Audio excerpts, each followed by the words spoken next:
front that says pray for rain. You're welcome. You're the second one to say that. Oh, I am sorry. That's all right. Do you have a pastor lined up this evening? Oh, he had to leave. But he went back, he left because he didn't realize we started at 5:30. So someone up here, Paul was sitting there and I was like, nothing. Herb couldn't do it because he was sitting here too, and I said, Paul, you want to do the invocation? Because he didn't know if he'd get back. Either way. It was Patrick Hopper. Yeah.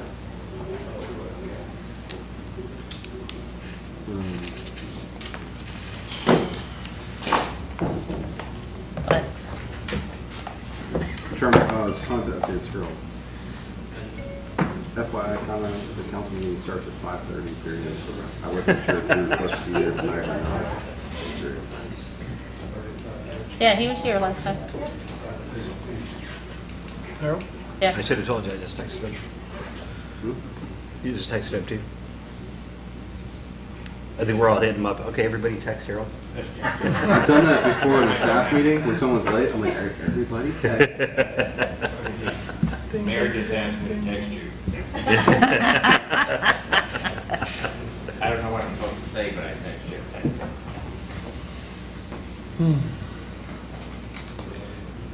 Maybe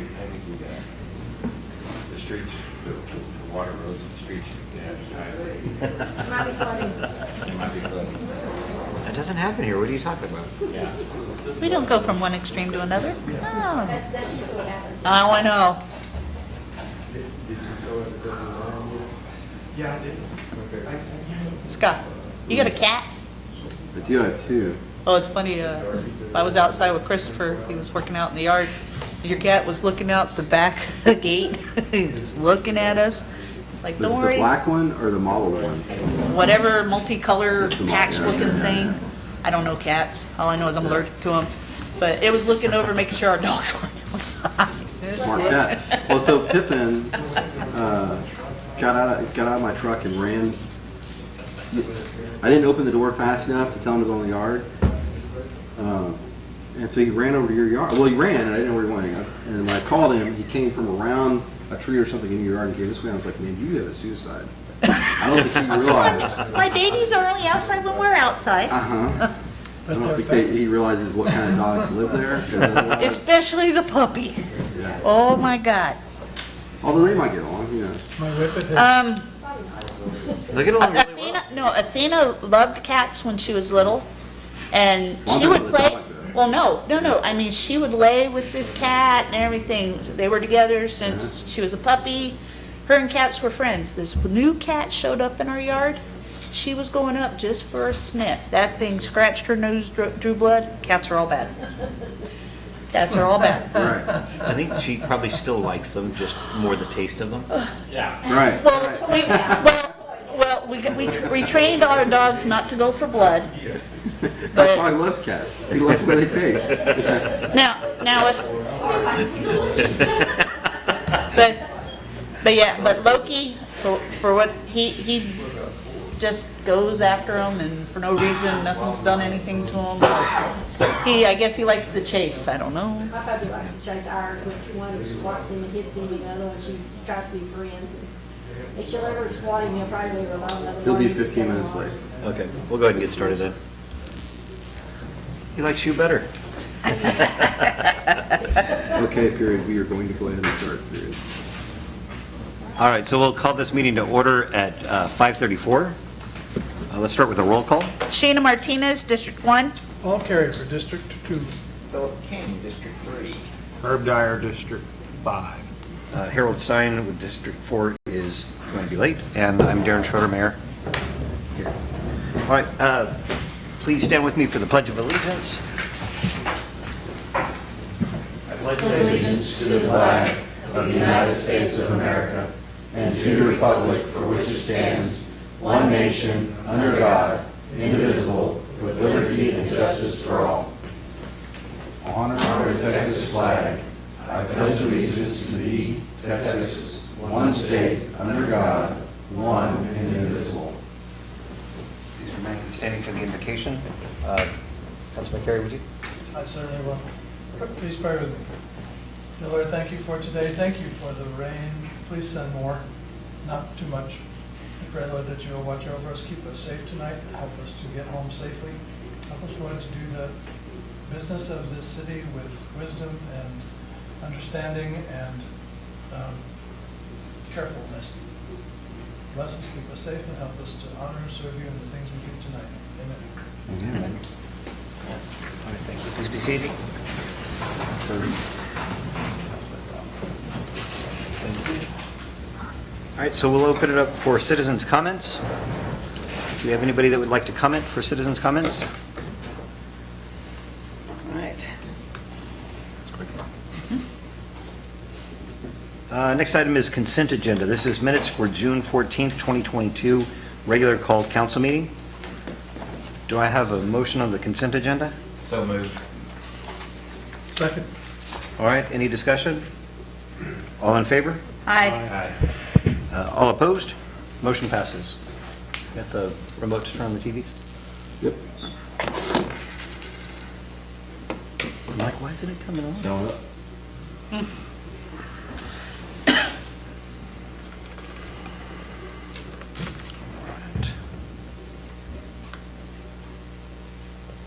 All right, here we go. This is the mayor's report, June 28th. We're going to talk about a few things. Parade of Homes is going to be in Castroville in 2022. The Independence Day celebration weekend coming up. Some employee appreciation events that are going on or that have gone on, and how much we love our employees. And then just a little bit of talk about some tourism efforts. So Parade of Homes 2022, it's going to be a really big thing to have that here. They actually pulled quite a few people in here. I didn't get the final numbers on I think it's only the 2 homes in Country Village Estates that are going to be in this. We're going to continue to work with that.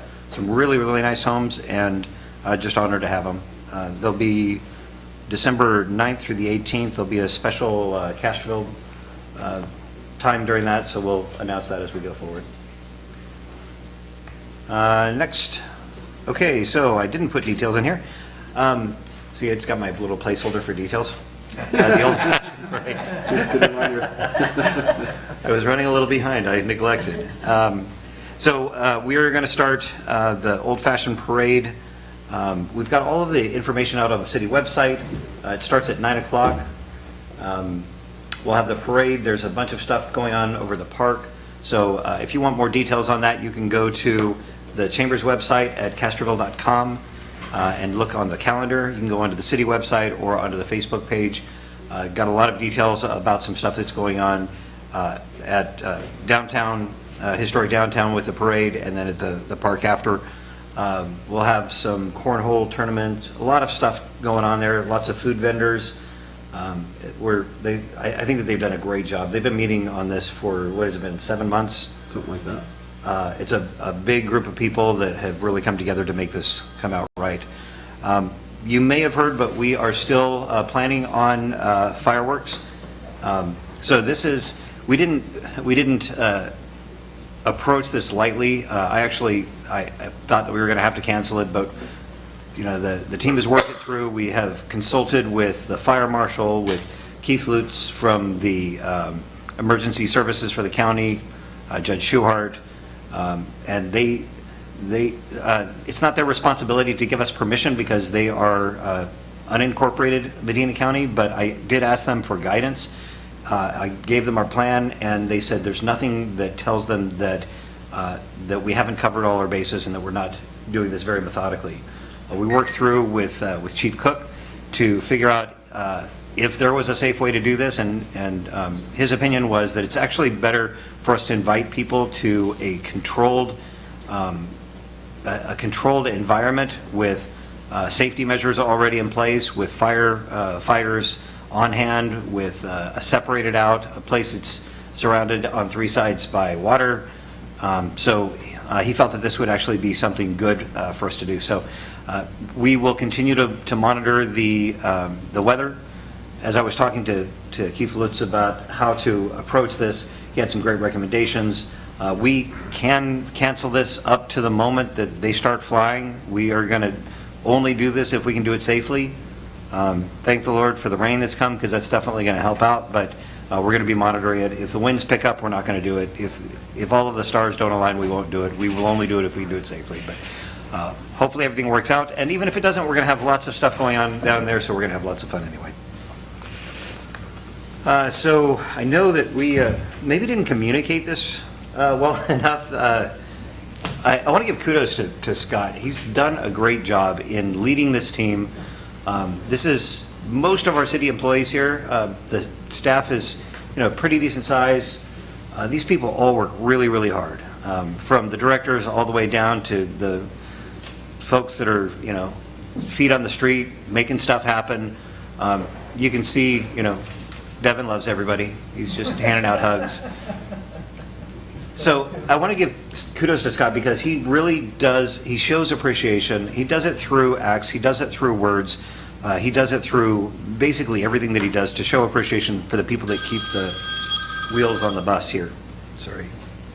I think that's so important. It's so important that he has the respect of these people and that we really honor them for what they do. So this was out at Andretti's. I have a couple of things on here. So this is our, where's the chief? He's back in the back there somewhere. So I lost this. I was first loser.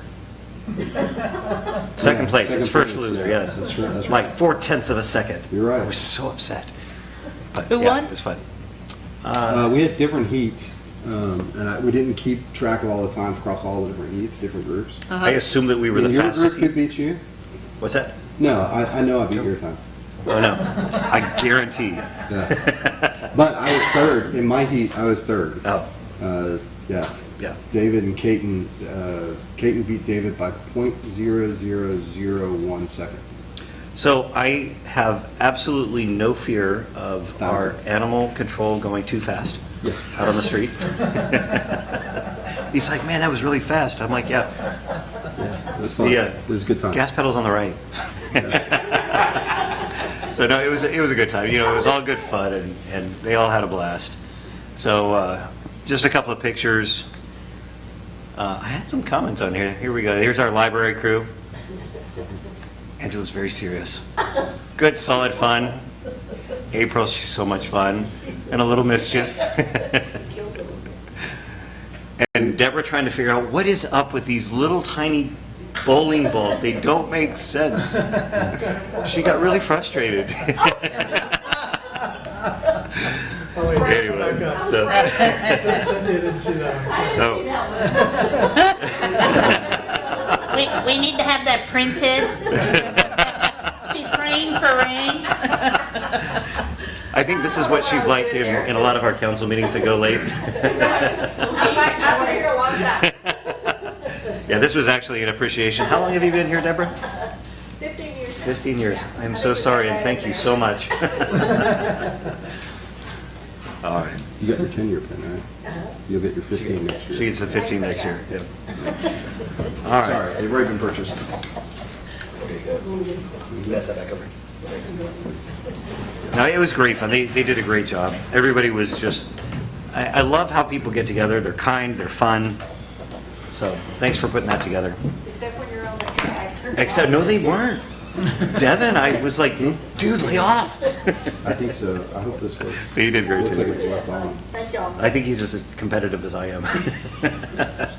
I like that. Little race cars or ones you're sitting in? Well, yeah, there were little ones that you sit in, little go-kart things. Oh, on the go-kart. Electric track. It was fun. So some of us didn't get to come.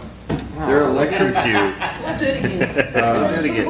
and they're fast. They go like 35 miles an hour. They're fast. And you weren't really, you were racing to see who had the fastest time, so you weren't really trying to pass each other. You're just trying to make the fastest loop. It was a challenging course, I'll say that. They shut us down and I thought I broke mine and I was hollering help, help. Yeah. They shut everybody down and someone lost their shield. Oh, no. Safety. So, yeah, they had to put it back together. I think it was easy. All right, I'm going to try this and see if it works. Sure. All right, so the next item is discussion on FY22 budget revenue and expenditures. We're going to be talking about the general fund and the proposed draft for the FY23 for all major funds. Okay, so this is, I guess this is the Leroy and Scott show right now. the agenda for tonight, this just worked. Okay. Come on. Hit enter. Okay. Scott, I'll do it Here's from the, here. what? I'll do it from here. That's fine.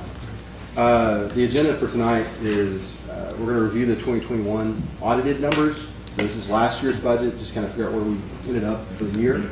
And then we're going to look at the current year to date, the budget we're in right now.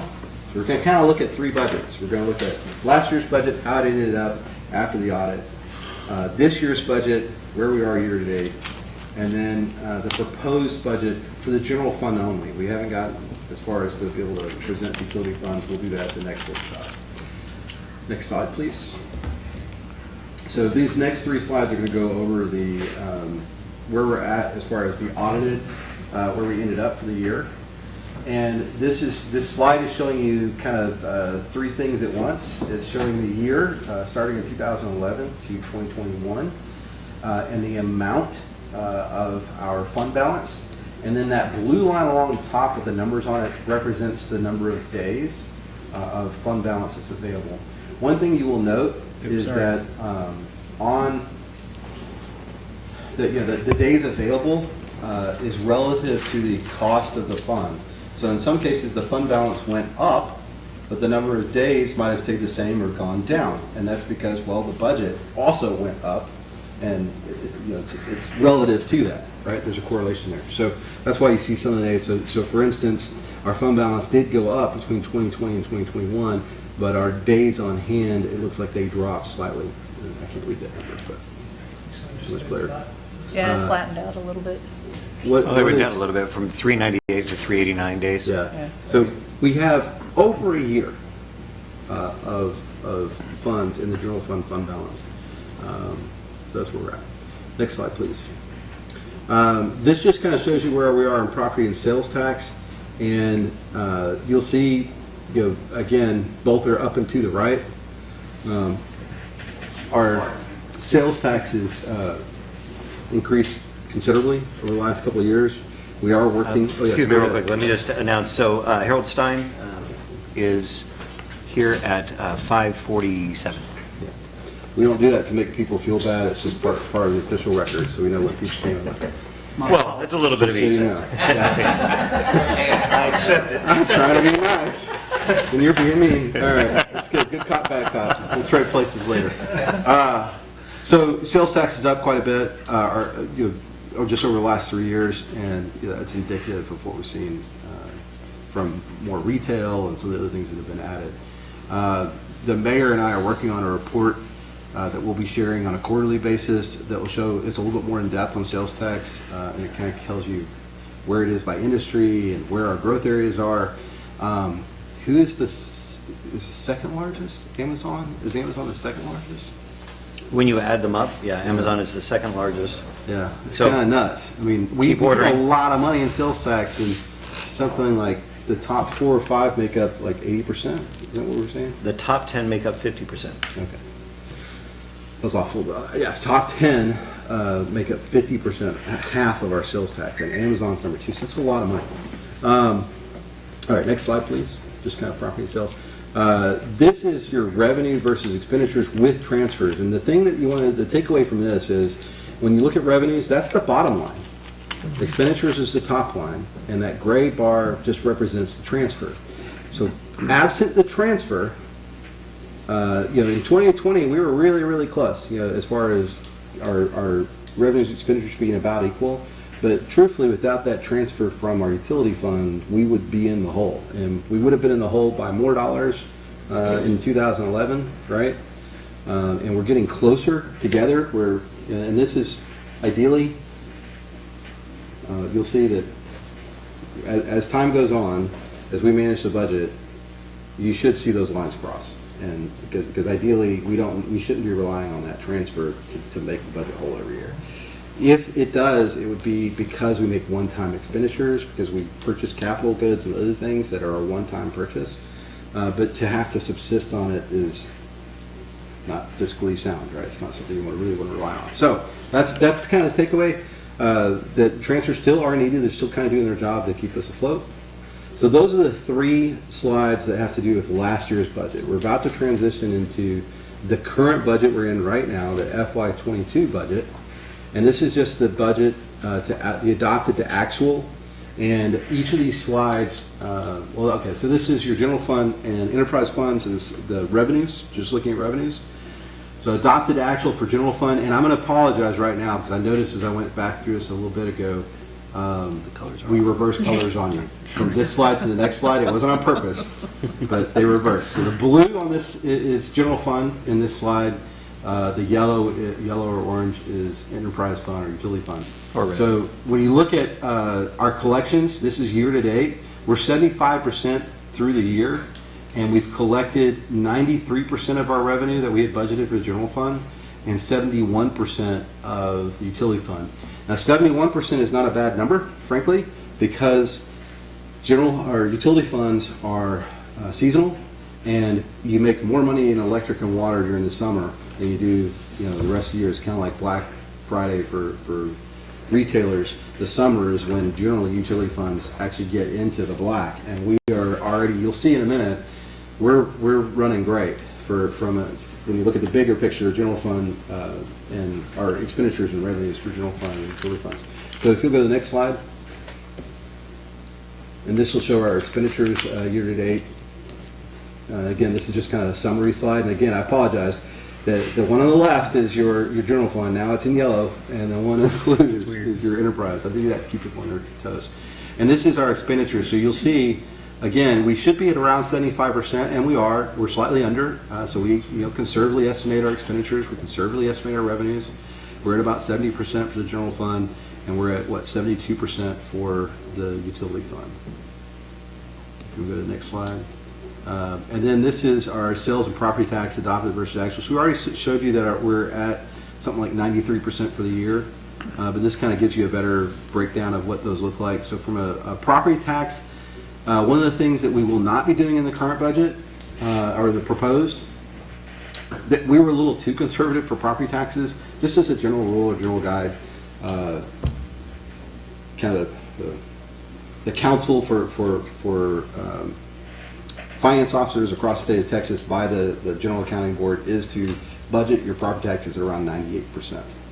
And so and what we obviously did was around 90%. It was a little too conservative. So this next budget, you'll see that we're getting closer to the mark. We'll be budgeting what we anticipate actual property taxes to be at around 98%.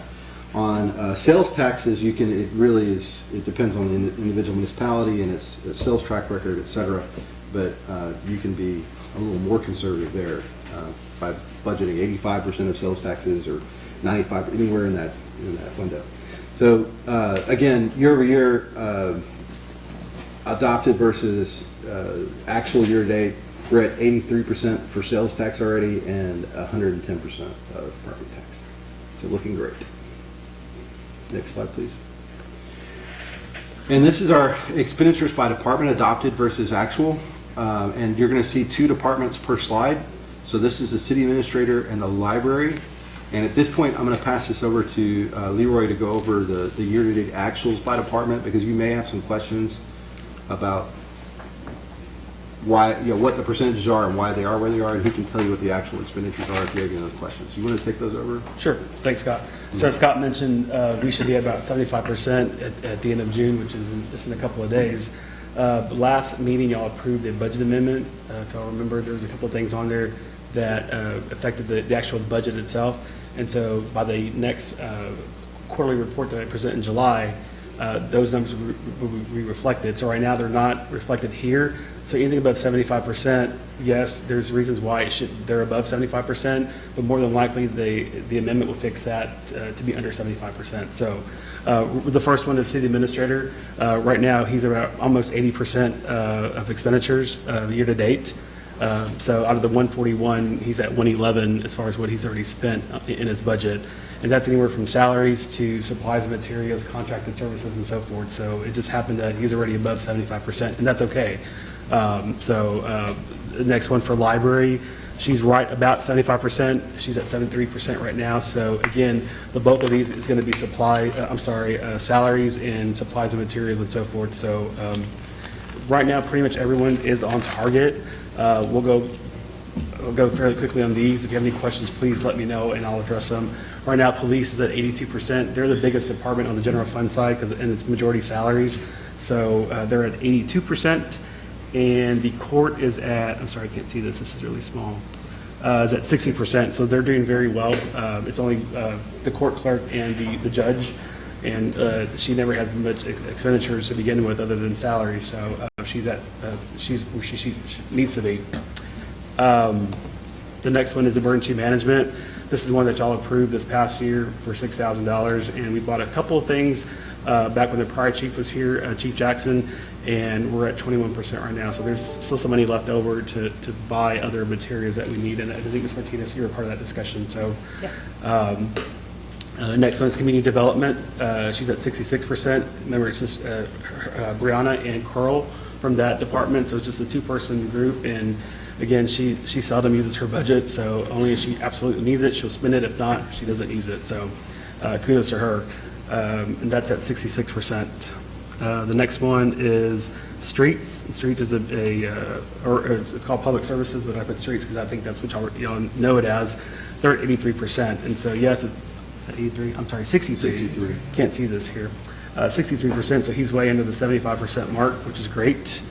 Parks and Rec, they're at 87%. So you may think, wait a minute, they're above the 75%, but on the revenue side, he's already exceeded his revenue. He's already met his budget for the year, and he still has 3 months left to collect. So I think the budget was a little over $200,000 that we had budgeted for the revenue for RV, and he's already exceeded that. So that's good. These people are obviously staying at the park, and they're enjoying themselves. But on the flip side, on the other side, he has expenditures that he has to pay. So he's right now at 87%. If y'all remember, we this past current budget, y'all approved a half-time employee, Brianna Teo. He kind of as an admin assistant. So that's another big expenditure that is hitting this year's funds. And so just wanted to bring that up. She's been doing a great job too. The next one is animal control. They're at 69%. Still under that 75% mark, as well as RV park.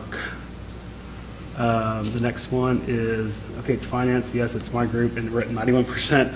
But my budget, and as well as Scott's budget, it's a catch-all budget.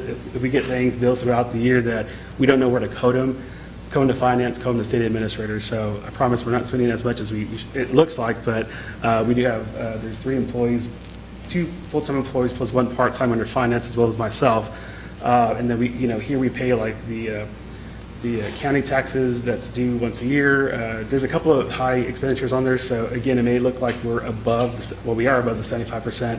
We're at 91, but again, I promise that we won't go over that at the end of the year. So next one is pool. They're at 34%. They're seasonal, so they just started back in May.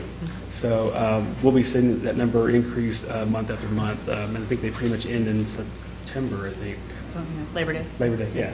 So, the next one is City Council. Now, here it shows that you're at 96%, but part of that amendment that I was talking to you about earlier, that hasn't hit yet. So when I do the financials next month, you'll see that you'll be below that 96%.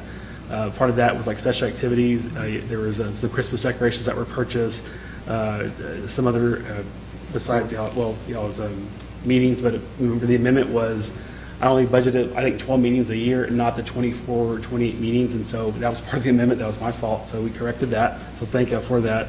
But it seems like, well, we're almost at 100%, but with the amendment that's put in, you'll be under that, so just wanted to give you a heads up on that. City Secretary, she's at 67%, so she's under that 75% mark as well. IT, this is, we contract out with HTS, and so right now they're at 68%. And the last one is non-departmental. They're already above the 100%, but here's where we pay like the postage rental machine, the copy lease machine, our TML insurance, the ADP services, unemployment services, and so forth. And we also purchased the part of that Jack kiosk that y'all approved a couple of months ago. And this is our portion because Enterprise paid for the other half, and then we picked up the other half. Since that wasn't budgeted, we didn't really know where to, put it, so we put it under non-departmental because it was like a catch-all. So right now, yes, they're above the 75%, but when it's all said and done, overall, we're still under that 75% mark at the end of the third quarter when you add up all the general funds together. So we're still doing very well. Does anyone have any questions before we move forward on this? When you were talking about the emergency management, we were quite a bit behind on that. Do you anticipate you're going to use that up this year, or we budgeted it, but we really haven't been? I know working now with Jim Kaler, as well as Ms. Martinez, absolutely. I mean, there's about 4,000 left in that account, and so we definitely want to make sure that we use that before the year's over. So, yeah. Was some of that like, I know we needed before we need a new computer for the police department. Was that part of emergency management? Part of that was, part of that amount there was we had purchased the test kits, the COVID test kits, back in the fall. And so we coded them there, and that's pretty much it. We haven't really, I mean, other than that. Honestly, the 6,000 wasn't, but we didn't have an idea we just wanted to put some, as you recall, we had some back and forth about, hey, there's not even a line item. And so we created a line item and threw $6,000 in there, but it wasn't Because we were a list looking of at, needs, and some of the needs that we knew of were going to be a lot more expensive. Yeah. We haven't budgeted for those. yeah, because we either. got to get new handhelds, because our handheld radios that is supposed to activate the sirens if we need to, because if something happens to that Hondo, they're ancient, they don't operate anymore. So that's one of the big ones. And we got a few other things, and we've been actively making our list. So next year, planning for next year is going to be a little bit more. But we anticipate that we'll spend that. Correct. Oh, yes. Yes, sir. Yeah. Leroy, you mentioned that Devin was way ahead on his revenues. Is he actually going to be in the black from the park? Yeah, so you have a park that makes money. It's a good thing. Now, the pools are a totally separate issue. They usually operate in the red, but that's pretty much anywhere. But no, he's doing very well, and he has been for the past couple of years. So they're doing well. Fantastic. Yep. The next slide is the utility fund revenues adopted versus actual. And so right now for utility fund, that includes all of the gas, electric, water, wastewater, and so forth. Adopted was 7.1 million, and he's already expended about 5 million, which is about 71% of his expenditure. So he's under that 75% mark. So they're doing very well. Oh, this is revenues. I'm sorry. Oh, that's revenue. Sorry. Yeah, it is. Sorry. And then we showed this earlier. I mean, Yeah. so he's at 71%. That is right. I apologize. That's revenue. The next one is expenditure. So they're doing good. They should be at around 75%. He's at 71. So they're doing a great job. This is the expenditure side here. It's broken out by utility administration. They're at 71%. That's pretty much all of John's group, the ladies that work in that office. They fall under that category, as well as part of my salary, Deborah's salary, Scott's salary, Hilda and Beck's salary. There's a portion that we allocate towards utility administration. So at the end of the year, that big transfer that would happen every year, it's a lot smaller this year. And so that's where we see that at. The next one is gas. They're at 94%. Back in January, February, gas bills they were huge, were outrageous. I mean, there were 2 months that it was a lot of cash that we paid out. That was part of the amendment that y'all approved. I would put money in there to cover us throughout the remainder of the year. So right now, we're at 94% for gas expenses. The next one. Because of the testing that we had to do? The testing was the prior year. This was just it was January, February that hit us hard with these high gas bills. It's a pass-through cost, though, so you're seeing, you're going to see the same thing in the airport fund. You're going to see that their expenditures are really high, but keep in mind, that their fuel, on the airport side, fuel sales is a big part of his budget, and so it's all offset by revenue, and the same thing happened in gas. So we forecast what we thought we were going to spend on gas and what we bring in revenue, and we spent a lot more on gas. So our expenditures are up, but our revenues are also up. So they're contributing to that 71%. That's that portion of our bill that that's related to, they fluctuates monthly.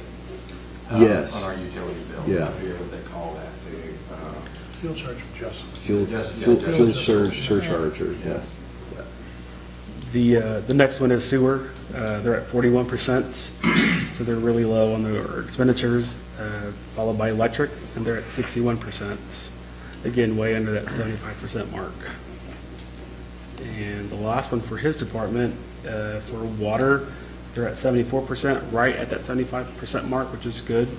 And then for refuse at 78%, so they're just slightly above the 75%. So that is all on the utility side. The next slide is going to be airport, and this is just a one slide that has the revenue on one side and the expenditures on the other side.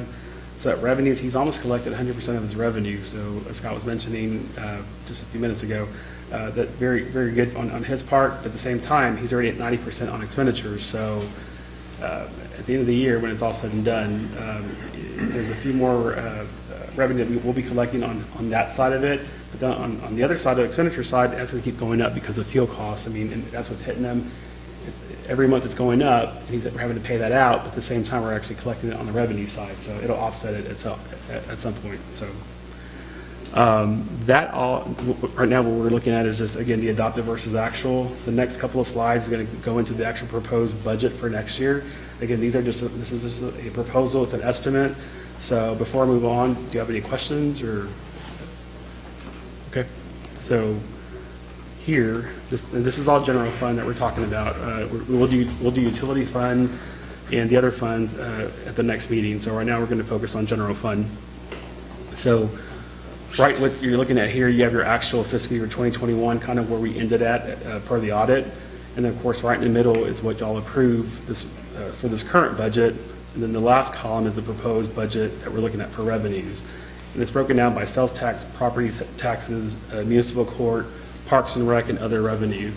And so right now, I want to say this real quick. So you would look at that number and think, man, they're really conservative on their revenue side because it's 4.1 versus 3.7. But the thing to look at is the transfers. So there's been a shift in how we do that, right? You remember we are now having the utility funds pay their portion of direct costs for HR, payroll, those other accounts services, payable, yeah. Accounts payable, those other services. So we reduced the amount of their transfer, and they direct pay the actual cost of whatever that personnel and supplies costs are, and then we charge them a franchise fee, 3%, right? Did you go back? Yeah, I think it's a 3% franchise fee, and so that's what now when you look at that transfer, that 368,772, that's a true representation of what a franchise fee would be to the utility fund. But that's why there's a little bit of a that's why you see the revenue going from 4.1 down to 3.7, is because the transfers were reduced significantly. Now you'll see offsetting costs decline in expenditure on the general fund side, because now some of those personnel costs are now over the utility fund. in the next couple of slides, you'll see actual breakdown of what the transfers in, what that total is, and then the breakdown as well as the transfers out. So right now, our total operating revenues before transfers is about 3.4 million. And again, as Scott mentioned earlier about budgeting on the conservative side, we definitely look at that on the sales tax. And as he mentioned earlier on the property taxes, that pretty much almost stayed the same now that we're going to be collecting at 98% versus the 90% that we did this current year. And these approved 2022, that's not with the amendments, correct? Correct. Right. This is what y'all approved back in September, August of last year. So total operating revenue is about 3.4 million. The transfers in, you tack those on. Now we're looking at about 3.774 million for revenues that we're going to propose for next year on the general fund side. And again, I'll give you that breakdown in a few minutes. So that's revenue. Now here are expenditures, and there's another slide on here that shows what the increases were. So we'll go over that also. So right now, what you're looking at are all general fund expenditures. You got your actual from what was audited last year. That's that second column. Third column, you have your approved, which I'll approve again this past year. And then you got the proposed right in the middle. The proposed 2023, that's what we're proposing. This includes any salary increases, any line items that whenever we met with the directors, hey, I need this for my department, that's also in there. But again, I have a breakdown to show you. And off to the side, like in that case, City Council, it was a 42% increase from the approved to the proposed. And one of the things was I made sure that we put plenty of meeting dates. I think I put like 30 meeting dates for the entire year and not the 12 that I had originally budgeted for. So that's why it seems kind of high. And of course, that amount, the number off to the right-hand side shows, oh, it's almost $16,000 increase from the adopted or the approved to the proposed. And of course, anything in red, it was a decrease in their, the budget. So like in Scott's case, his budget went down, got reduced by 13%. Of course, that was, in his choice, that was, we went over the budget line by line, and he thought, no, some of these line items, I don't need that, I can just decrease it, and that's what we did. So. I would love to, that's not the entire story. That Well, that's- sounds, I like that version of the story. There's also some items that really didn't belong in my budget that should have been in non-departmental. Yeah. And so we kind of realigned some of that. So you'll see, when you get down to non-departmental, I think you'll see an increase, and that's part of it. We shifted some stuff around. So again, right quick, I'm not going to go over each line item, but do y'all see any that you have questions on that, hey, why the big increase for so-and-so? But these are part of the general fund, and I'll finish out the next one on the next slide. Well, like your city council, the adjustment for the city council meetings, that's a couple $1,000, but there's a lot more money there. So it was, remember y'all have an increase, y'all gave ourselves an increase for meetings, one, and then included like, I had about 12 meetings, and I put, I think, 30 meetings, just because 2 meetings a year times any other budget meetings that we have throughout the, like during the budget time. I know right now we're trying to do it right before, or part of during our city council meetings. That's like $4,000. We also increased the special activities fund money to make sure the special activities fund, you have a fund that, it's a catch-all. I know one of the things that they purchased this year was a lot of Christmas decorations that Mayor was able You just to. increase that. Mm-hmm. So, and then of course, yes, contribution to, The videotape. that was in there, then like the 4th of July. So there was different things that y'all normally would pay for. It's there, but we also increased, to make sure that we increase that, the salary part. We actually put it in line with what it was in, the actual in 2021, still even a little bit less than it was in 2021. It seems a lot like it's very high, like, oh my gosh, 42%, but really, I mean, when it's all said and done, it was about a $16,000 increase, and Well, and it's really $1,000 less than 2021. it is, yeah. The emergency management. Yes. Have you talked to Chief Kohler about, because him and I have talked about the equipment Okay. and the radios, because we got radios that we got to replace. We're supposed to get with Keith Lutz to see what kind we got to get for activating the sirens and everything in the event Hondo gets hit before us again. Okay. So he's put in the chief has a separate request that I'm going to hit at the very end of this presentation. Okay. When we talk about fund balance and kind of where we're at for the year that we're in right now, FY 2022. But keep in mind, it's kind of like we went through this year, we adopt the budget, and then throughout the year, as we come up with needs, et cetera, you all make the decision, okay, is this worthy of expenditure? And then if it is, how are we going to pay for it? Where it comes to emergency management, I've got a list that he's identified for the police department specifically, which I don't think, I mean, it does lend toward, or it leans towards emergency management, but really specific to PDD. So radios is one of the things that's on his list. I don't know if they specifically will set off the tornado siren or not, because I know Lutz was making changes to that whole setup. After it got fried, Yeah. I honestly don't know where that stands right now. Yeah. Whether he updated that system or not, because I know he was asking the court for money, and I don't know if he got it. Okay. So I need to talk to Lutz and find out where he stands on Yeah, that and whole then- process. And then the chief and I talked about, purchasing litters, and that way we have them on hand if we ever have to activate a shelter again. We have that on standby, and a few other things. We need to have a dedicated computer. We need to have a hard line, a landline, because these storms come, cell service can go bye-bye real quick. So Chief and I we met, we've been making up our list of just the basic. This barely brushes what we should have. Agreed, yeah. And then there's the training and everything that needs to occur, so.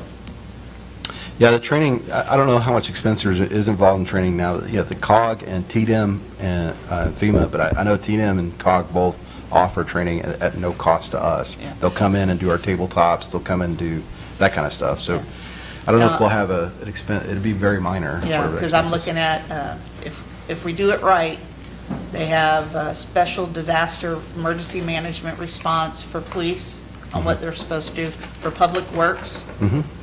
that kind of stuff, and have our people attended any training like that? No, we've talked about this before. So Right. there's a tabletop exercise that needs to be done. I've talked to Correct. the ESD chief as well about getting that Yeah, started. him and I've We been were- talking to. Part of the reason we put that on hold was so we could hire, until we hired a full-time chief. Well, we're a couple weeks away from that now. Right. So I think, I just want to Go ahead. interject. Let's take this off. Okay.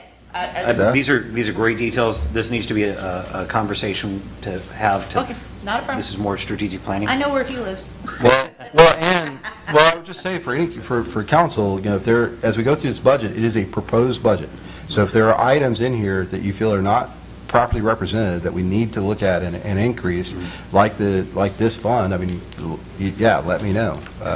Schedule some time with them and make sure you go over that. The library, what's the 26%? So we're going to go over that in a minute.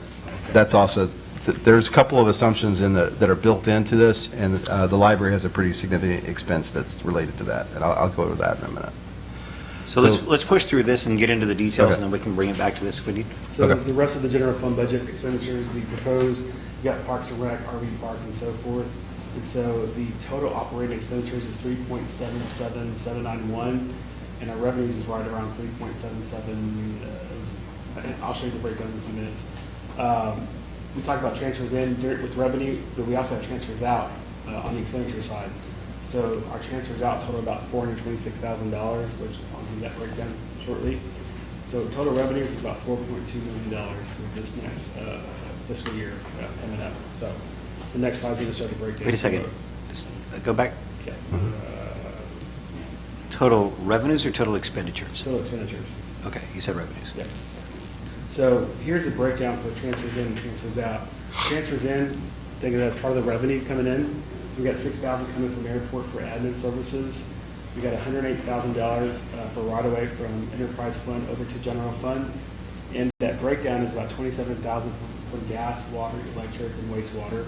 That makes up the 108 for the entire year. And then about $254,000 is what we get from for administering the, as Scott said, payroll, accounts payable, finance, accounting, and so forth. That's about $63,000 from each of those four departments. And the prior years, remember, that was that big transfer, that about $800,000 that would hit every year. It's now down to about $254 because we moved part of our salaries over to the utility fund, so which made that transfer much smaller. Transfers out, think of this as an expenditure now. So every year the general fund pays about $21,000 towards the hot funds. That's to kind of help for supplemental funding. Things that we can't buy out of hot funds, we kind of supplement that so they can buy office supplies as an example. Just a few items that they can buy with that. The next one is about $140,000. That's for the new tourism director position. Y'all approved, that was part of the amendment. And so his salary is going to be reallocated now from general fund over to the hot funds. And so that's about $140,000. That includes his salary, benefits, plus his actual operational budget. So yeah, one thing to note is I took some liberty when I was preparing the budget to try and, I looked at what we had in hot funds, what were we currently spending in that fund, and it was bare bones, right? I mean, we had some line items in there, but there really wasn't much. So now we're hiring someone, but we got to give them tools. You can't just give a salaried position with literally no resources is not worth much. So what I did was I took that budget and just kind of looked at, okay, how much should we try to put for outside services? How much should we try to put for marketing? How much should we try to put for these other items? And it's a little over, it's between $40,000 and $50,000 that I put in various slots to try and give Darren Ham some ammo so that over this next year, he has something to work with. Now, to the extent that those expenditures, for instance, one of the things we're talking about with the EDC right now is a retail coach, where we'd have someone like Retail Coach come in and help us do a leakage analysis and do a license plate study and trying to figure out what our retail recruitment plan is. Well, that costs money to do, and I think we talked about it. It's like $25,000. That's just the going rate for that type of stuff. We'll see how much it actually costs. That will not, that still comes to the council for approval. I'm just budgeting it so there's a line item that it will belong to. It does not mean that we're going to go out and spend it tomorrow. And It everything still that has we to come do to in you for this, approval. I just want to be really clear, this is what council had supported earlier. earlier in the year, everything that we're doing will determine an ROI on it. We've got some really great tools to do about that we'll talk about in our next council meetings. But anything that you see here in terms of expenses with that, and I really think that we need to move that out of, it's labeled under hot funds. It needs to be labeled under something different because we need to really separate out hot funds to actual hot funds. Yeah. Well, it's calling, so we need, that actually has been renamed. It was Hot Fund, but now we're calling it Tourism Business Development. So honestly, the department name under there is just, it's wrong. But I just want to make catch it. sure that we're not looking Yeah. at this just as we're trying to spend money. These are all investments, and all of the investments that we make are going to have a quantifiable ROI on them. So that's something that we are paying close attention to. That's kind of the whole purpose of this, is so that we can use the hot funds, the actual hotel tax dollars that we receive. Not that I think they were being spent legally. I mean, we weren't doing anything that was inappropriate, but to put them to a higher and better use that actually results in what I think the intention of that tax is, which is to improve or increase the likelihood of putting a person in a hotel. And so that's where we're going to try and focus our efforts. And I know that's what the EDC is concentrating on. That's why y'all hired Darren. So we'll see Darren Ham. So we'll see some reports and plans from him in the coming weeks of how we're going to accomplish that. All right. So just if you don't mind, I'll just Leroy, I'll kind of, since I'm talking, I'll keep going from here. So these are transfers in and transfers out. Transfers in, those are your, that you can think of that as revenue. Transfers out, you think of that as expenditure. Next slide, please. Now we're going to look at the major changes that are kind of baked into the general fund. So you saw there was about a $300,000 increase year over year. Well, where is that money and where is it coming from, and what is it adding up to? $129,000 is personnel cost, and that's to do a COLA, a cost of living adjustment. What I've baked into the proposed budget is a 3% across the board cost of living adjustment for employees who are making more than $65,000. For employees who are making less than $65,000, I baked in a 6% cost of living adjustment. And the total cost of making those changes to the general fund is $129,119. And then there we have a couple, every year, one of the joys of being an employer is dealing with health and dental insurance cost increases. And so we do have some minor increases in those. It's, it doesn't look like a lot, 704 to 732, but that's, $28 a month per employee for across the organization. So it does add up after a while. We also built in, and this is where I think one of the questions was about the library. We have 2 full-time positions budgeted, 2 full-time and 3 part-time, and our library managers requested to take one of those part-time folks and make them a kind of 3/4 time person. What that does is take one of the part-time positions, and that person who doesn't currently have benefits will have benefits going forward. So when you make those changes, it's not the hourly rate that kills you, it's the fact that you've got some benefits now baked in. And so that was about $26,000 change. So that's where you're seeing that increase on the library. And then there's an almost similar amount in the parks, and that's to take that administrative position, which is currently part-time, and making that position a full-time position within parks. So that was about $25,000. Then we added, actually during the current budget year, we added certificate pay for patrol officers. And so, or no, I'm sorry. It's for next year. We did make some changes in the current budget year that we've reflected in the budget. We didn't call them out, but there's now on-call pay. Police officers weren't receiving on-call pay. And another one that doesn't really impact the budget because it's time away anyway, but they were only getting 8 hours of pay for sick or vacation or holiday, and now they get 12 hours because they're on a 12-hour shift. But again, that doesn't really have a budgetary impact because that person, you budget for their full working period anyway. And then we also baked in an increase to the 457 plan contribution. Right now, it's a 1-to-1, 2%. So for any employee who puts in 2%, the city matches it 2. And I baked in increasing that to a 2-to-1. What that does for the city, and I talked about this as a candidate, a little over a year ago now. The city's at a 2-to-1, 5% in the TMRS system. It does not make us very competitive as far as cities. And one of the things I can show you if anybody asks, we need to look up and see what are the surrounding cities, where are they at in the TMRS system, but it's not uncommon to see 2-to-1, 7%. Every city that I've worked for has been 2-to-1, 7. But as I stated before, in some ways, this is a much better approach because you do not have 100% participation. So right now, I don't know where our participation is, but it's far below what we budgeted. So we should be able to actually meet increasing it from a 1-to-1 to a 2-to-1, and we won't effectively increase our costs because we'd already budgeted for 100% participation last year, and we got less than 50%. Does that make sense? Mm-hmm. So that's what I'm doing here. I just baked it in. And what that does is now that puts us basically even, and I would say better than a 2-to-1 TMRS system because the employees have the opportunity to put away 2% on their own, and they vest within a year. So that means the city matches their contribution, and after a year, if they retire or they go somewhere else, that's portable. It goes with them.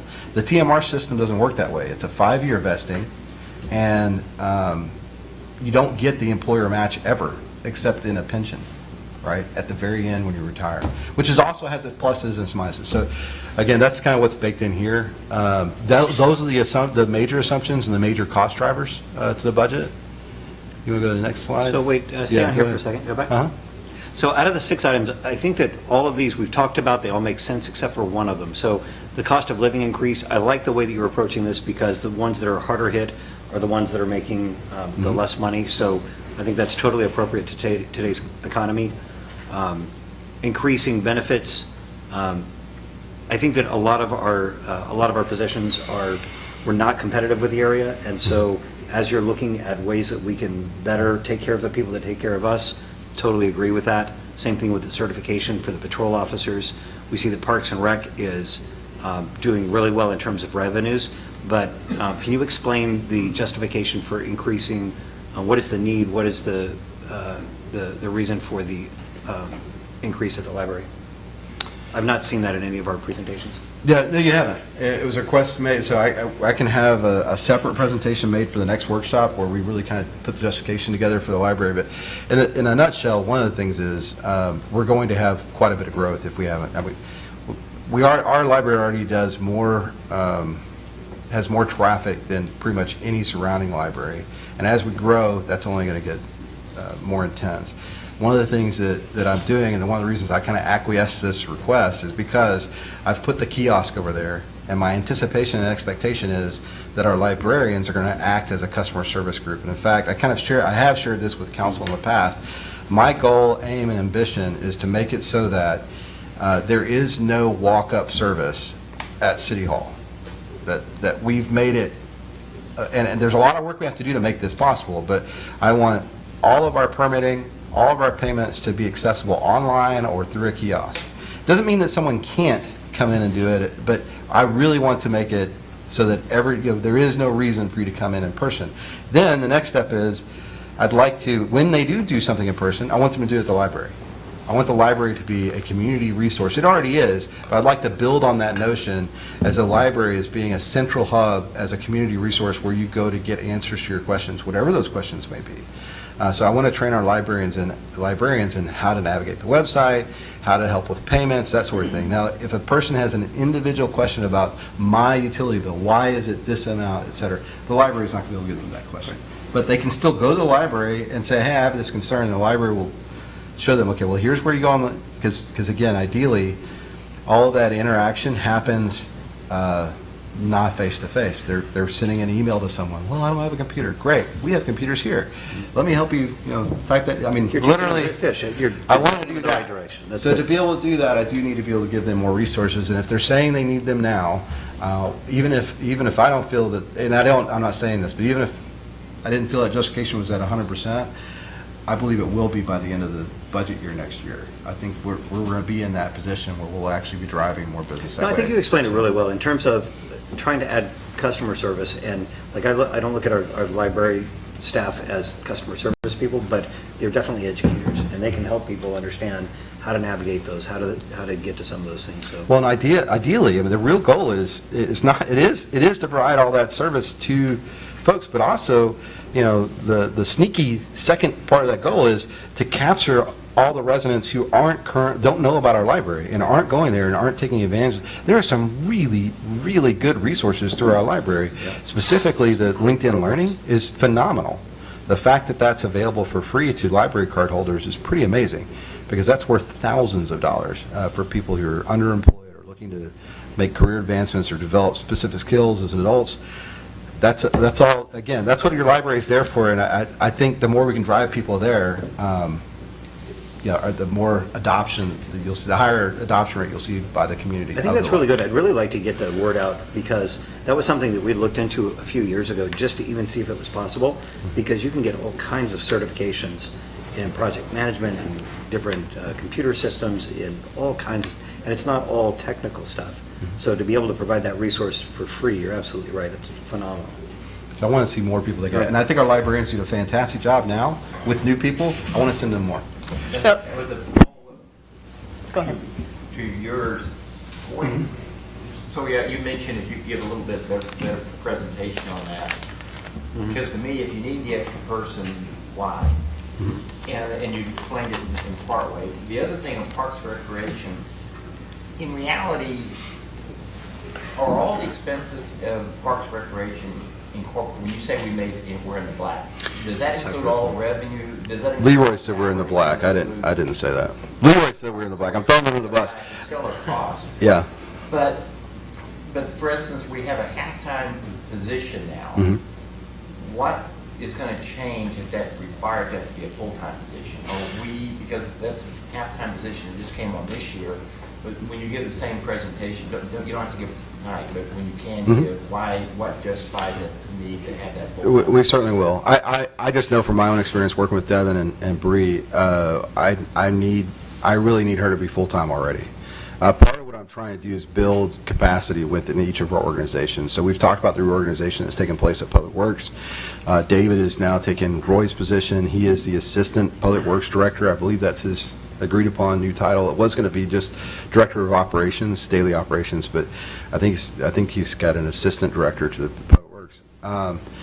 Under him, he's going to have basically 3 captains, someone over sewer, someone over water, and someone over electric. And then he's overseeing that group. So that's all being kind of defined. Well, I really want to do the same thing on the park side.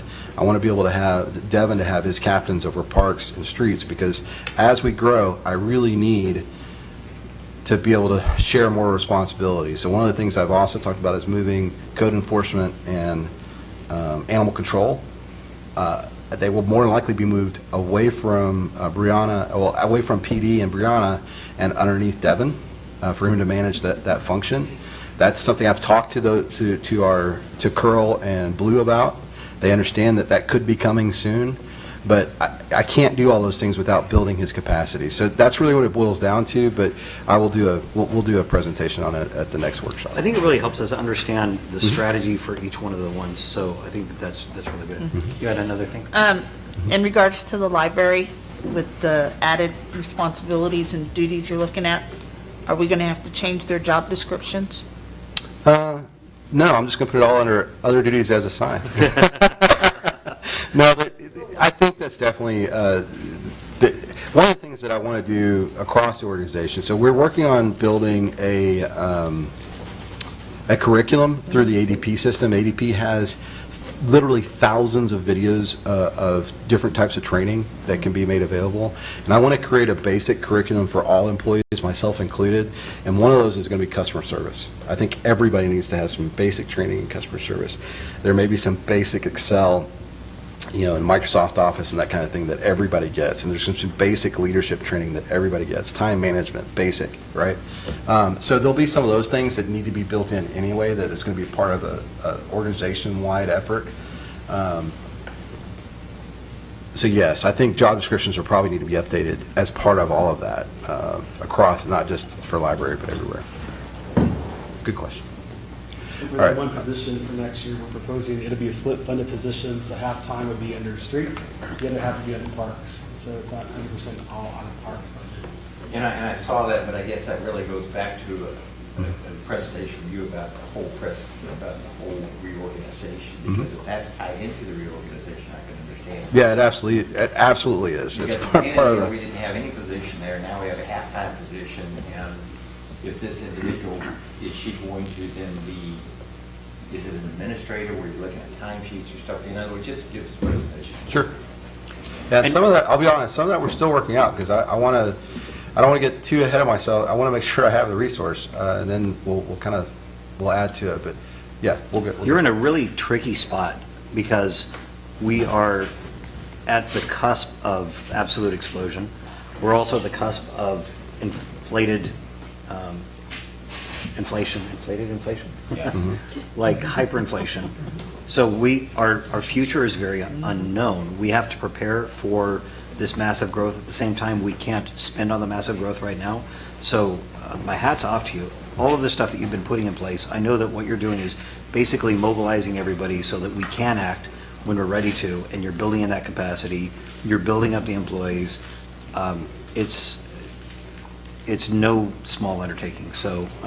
Well, and it's both sides of it. You saw the great side, the good side on the appreciation day. We want to build our employees up and know they're appreciated and want them to perform, et cetera. But there's also the other side of that, which is if you're a laggard and you're not helping your team and you're not carrying your weight, we're going to help you out of the organization. We'll help you grow into another role with somebody else. And so I'm trying to send both those messages simultaneously, but in a way that hopefully, builds up, doesn't hurt morale, it builds it up, and I think it is. I think it's resonating well with the employees so far. We have additional changes, unfortunately, as you all heard about in executive session of the day. There are additional changes that are coming over the next year, and for some parts of the organization, it could be difficult. It could be a challenge. But, you do what's right in every instance and aim for a higher bar, and you will never disappoint yourselves. So. Yep. Councilman Dyer? Parks and Recreation and Library support everybody in the city, including Alsatian Oaks. And I think we don't see it on the chart, but in the Alsatian Oaks development plan, there is phased increases in the amount of sales tax revenue that comes to the city to help provide personnel for city services. So you're getting some of that increase is going to end up coming from Alsatian Oaks and the other developments. Well, and you're about to see, thank you for that, because you're about to see that this isn't quite that, because I think we're going to have even more needs, more resources that will be needed. We are walking, we're stumbling. We're not walking fast walking, jogging, or running. This is really a very, very slow pace just to add a 3/4 time and take a half person to a full time.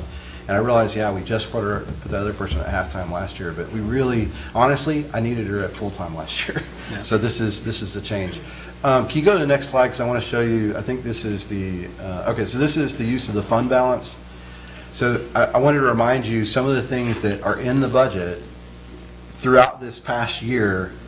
You have kind of told me or informed me we want to use fund balance for this thing. And so I want to show this to you in one place so you can see how your policies are having an impact on the budget. So the Tourism and Business Development Director position, again, that's the salary plus supplies, et cetera, that's at 140. The police tasers, which were recently approved and purchased, and the police cameras, which were recently approved and purchased, those have annual expenditures that are increase those amounts. That's what you see there, is that annual ongoing expense. And then the city contribution for the bond payment. This is in the TRIA, which I can't remember what all that stands for, but was what was produced for us for the by the financial advisor for the bond. When we were looking at bonds, we knew when we issued these bonds we weren't going to have the revenue just quite yet to pay for it, right? So we are. I think, is that supposed for me? Is that for me or Gabs? So TRIA, we knew we didn't have the money. So that 265, that's in that Excel. So we haven't made that payment yet. We'll make that payment in August. When you saw your fund balance, you're at 389 days or whatever, and the amount, that will be impacted by this. Most likely. I'm going to say most likely because there's a caveat. Well, the next budget workshop, one of the things that we'll be presenting is what our forecasted contribution to fund balance is at the end of this year. And we already know we have the ARPA funds. There's a new election with those ARPA funds where you can select, I think what they realized was the monumental task, the Herculean task they had ahead of them of trying to figure out every locality across the United States and how they spent their money and track it. So what they said was, kind of like the IRS has the alternative minimum tax, they kind of did that with the ARPA funds. They said, you know what, cities, we've done the hard work for you. If your allotment, if it's less than $10 million, then we're going to assume it was economic loss. And you have to do the minimal amount of reporting. You really don't have to do any reporting at all. We're just going to chalk it up to, if you make that election, you can make one of these other elections, or you can just choose, basically, I'm going to call it the AMT. So that's what we filed for, in part because if you look year over year, our economy is fine. We didn't have a decline that got hit by COVID. But since they're allowing it, and I don't have to do any, a mountain of paperwork to prove it, I'm going to take that. That makes it easy. So that is going into the general fund, that ARPA. It doesn't mean that's what it will open it up to whatever general fund expenditures you normally would spend them on, to a certain extent. Again, you know how it is. Their reporting requirements say you can use it for whatever you use for general fund, but with the caveat that you still can't use it for anything that we disallowed over here. Well, which is it? Do you really want to know what I spent for it, or do you not? Anyway, so that's about $364,000, and then as you saw earlier, our conservative estimate revenue expenditures, we are going to have some amount of money of extra funds. It's just going to happen. Now, there are some additional expenses that the PD is looking for, and you all heard about, you heard about some of those in executive session where he said, look, this is where we are as a department. Here's some of those needs. Those add up to about $123,000 of one-time expense. The good news is the ongoing expense there'd be a delta of maybe $300 additional. We're already spending $17,000 a year to maintain some of the software, et cetera, that we're doing, and this what he's proposing would replace all of that. And so we'd have about a $17,400 expense, so about a $300 or $400 delta. So that's the good news. So I think at the next workshop we'll do the presentations on the couple of people we're adding. And then I'll also have the PD's request in there, and I'll have greater emphasis on the fund balance, like where we're at from a fund balance perspective in the current year, because we'll have a little bit more information by then. So again, this is your just kind of an idea of where we're at for current uses of fund balance, and we're at 429, 425. Can you fast forward? What I want to be able to show you is that we're actually adopting a balanced budget. So here's your kind of how we get to a balanced budget. You have general fund revenues of $3,774,589. That's projected. Again, that's still a conservative estimate. We're a little less conservative on sales tax than we've been in past years, but we're still waiting to see how the end of this year turns out. And right now, we're already at very close to 100% of our sales tax revenues. So I think this is still a conservative number. And then you add to that the use of fund balance, because you're going to take fund balance out of your reserves and basically transfer it in as use. So that's $4,204,014. You do the same thing on the expense side. So on our general fund expenditures, we have $3,777,791, plus those transfers out that we talked about before. That's the $22,000 you were doing for the hot funds prior, and now the additional $140 and some of the other expenditures that we talked about. So that's $4,204,014. So it is a balanced budget, but it is balancing with the use of general fund dollars, or general fund balance. So I want to be very, very clear about that. That's not the way I would normally try to balance a budget, but given the decisions that have made in the past, that's where we're at. We're in this position. If we didn't have to use the fund balance for all those things, all the things I talked about, the pay increases, increasing those other people, those are not being paid for out of fund balance. I want to make that really clear. We have managed our budget to our expenditures and revenues to the point where the changes that I'm baking into the budget, those are covered. What we're using fund balance for are strictly the things that council has approved. It's for the debt service payment, which is a big chunk of that, is $265,000, and the other items we mentioned. And again, we're looking at a 1% addition from the fund balance into that our revenues are off by, 2%. Well, it's 10%, right? Not 1%, 10%. You're right, 10%. Yeah. A little over But if 10%. our revenues, our expectations and our revenues are conservative, and our revenues outstrip our expectations, then that will just reduce that number. Yeah, I don't, as much as I rail about the use of fund, but the truth of the matter is, after we get done, when the auditor audits the current fiscal year, I fully anticipate next December, she'll say, well, guys, congratulations, you added another, and fill in the blank, hundreds of thousands of dollars to the fund balance. Because that's what's going to happen. We know it's going to happen with ARPA, for sure. But I think between ARPA and the excess revenues, even with your additional spending, we're probably still going to be adding something to the fund balance. So anyway, next slide. So these are just some important dates. So today we're having the first workshop. The next budget workshop will be at the July 12th meeting. We have a budget workshop number 3 on the 26th. More than likely that'll be the Leroy show because I will be driving in from Rio Doso that morning, I think, or sometime that, I don't know. I haven't figured out, but I'm either driving in late Monday night or early on Tuesday. And you can see kind of what we're going over in each of those meetings. And then August 9th will be the final budget workshop because on August 12th, we will actually have the proposed budget, which we will turn in. I frankly, I'm going to lean on your direction, but at this point, I don't anticipate any major changes in the general fund. Again, we're still working on the utility funds, absent any direction from you, right? But right now, I think what I've brought you, I'm comfortable with because it balances. That's what I'm always trying to do is make sure the budget balances. So. Heavy lifting's done. Is there another slide? Is that it? That's it. Okay. Anything else regarding either the current budget or the proposed? We'll share this presentation on those teams. Yeah. If that's okay. Yeah. Thank you. Yeah, I think I still owe them some other things I've said I'm going to put out there, so I've got to do that.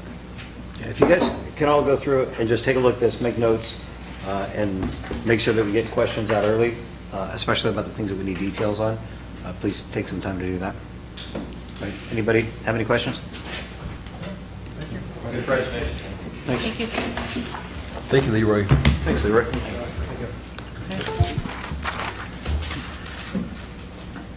All right, next item is discussion and possible action on awarding wholesale electric power contract for the City of Castroville Electric Utility.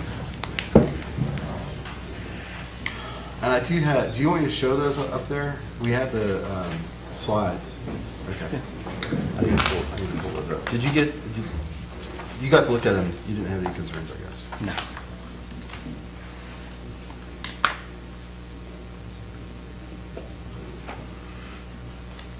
One second. And the additional information was just additional information. So what y'all heard from our consultant, Snyder Engineering, during the last council meeting and executive session. Just as a reminder, there are just certain, and you see this in the report that I prepared for you. Stop. I'll do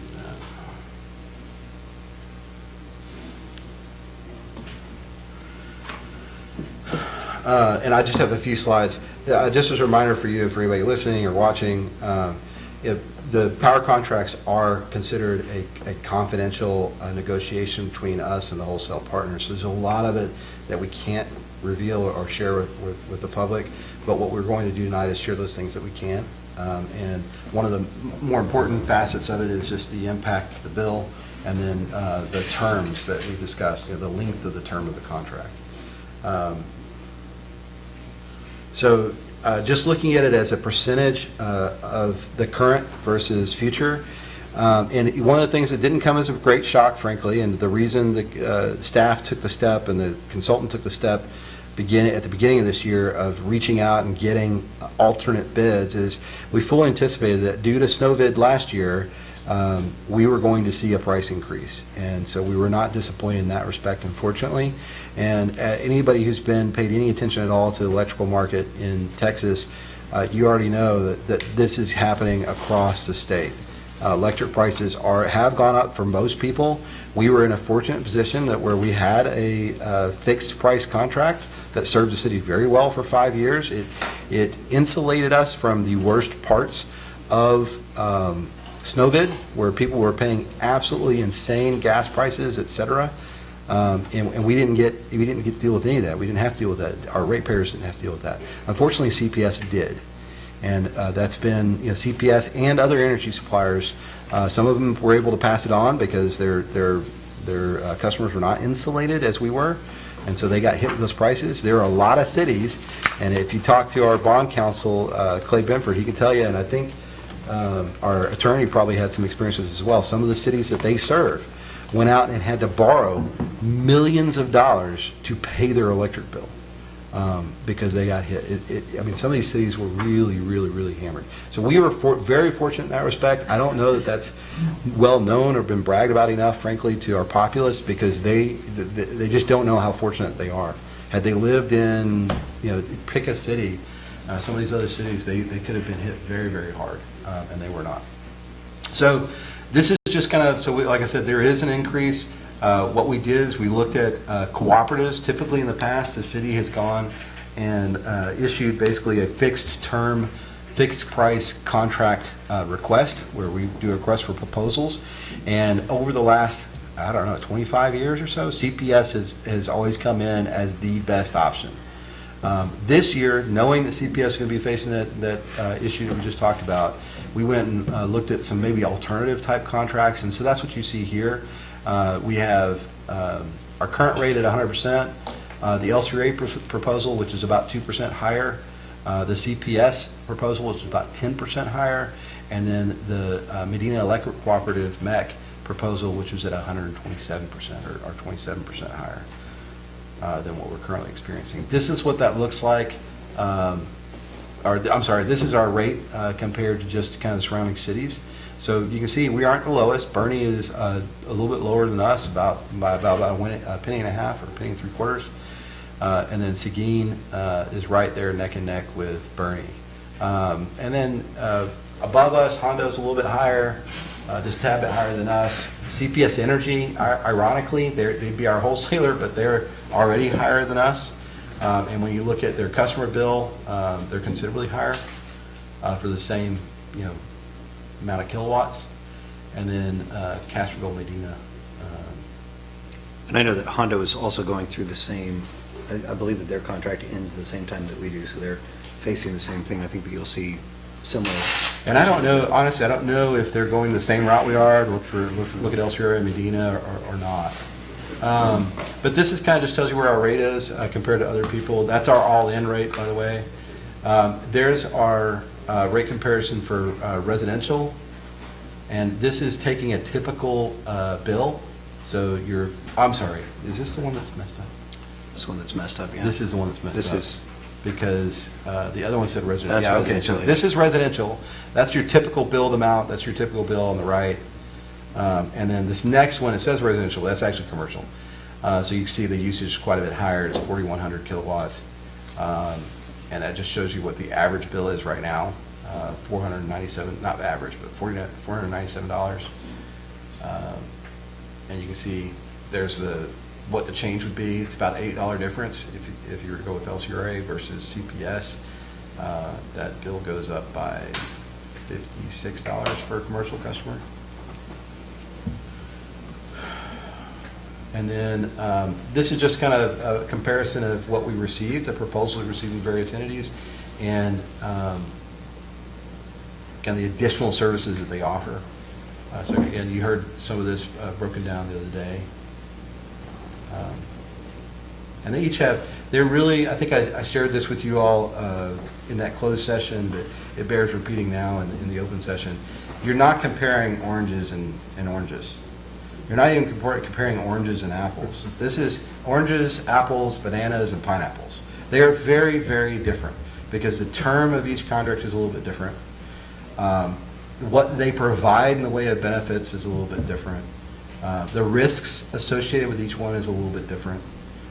So you have kind of multiple avenues to take here. I don't envy your position. We try to break it down into a little chart. Again, you've seen some version of this chart before. Cost, obviously, if you just looked at the cost, L3A is the lowest, it's easy to see. If you looked at term, the term is, it doesn't have any check marks because really, that's up to you all to decide. The CPS is a 3-year contract. L3A is a 17 or 18-year contract. It's a 2041 customer. And then, and obviously, there are separation terms in that contract. So if we were to go with L3A, I don't know that you'd be 100% locked into sticking with them through 17 years. You're signing up for that, but there are always outs, right? There's probably a notice provision, et cetera. And then the MEC proposal, I honestly can't remember, but That was indefinite. It was indefinite, okay, yeah. So we would be there and kind of, we would be Become a member. In yeah, perpetuity. we'd be locked at the arm. And again, there are pros and cons to each of those. Ancillary services, they're all basically the same. Value-added services, there's a check mark for CPS. I kind of feel like that's unfair. Yeah, there actually should be one for LCRA as well. I think so. Yeah. Their grant program, as I was explaining to Mayor earlier, there's every reason to believe that we would be eligible and receive a grant at least once every 3 years, but at the most once every 5 years. And those grants, depending on what you're asking for, they can run from between $25,000 and $50,000. So I would say they're pretty similar to CPS. The other thing that they offer is a fairly robust economic development department, which I think is something that we can use at this stage in our development. And then reliability and delivery. The check there goes to MEC simply because they're in our back door and they are a very strong cooperative that has an excellent reputation for maintaining their system.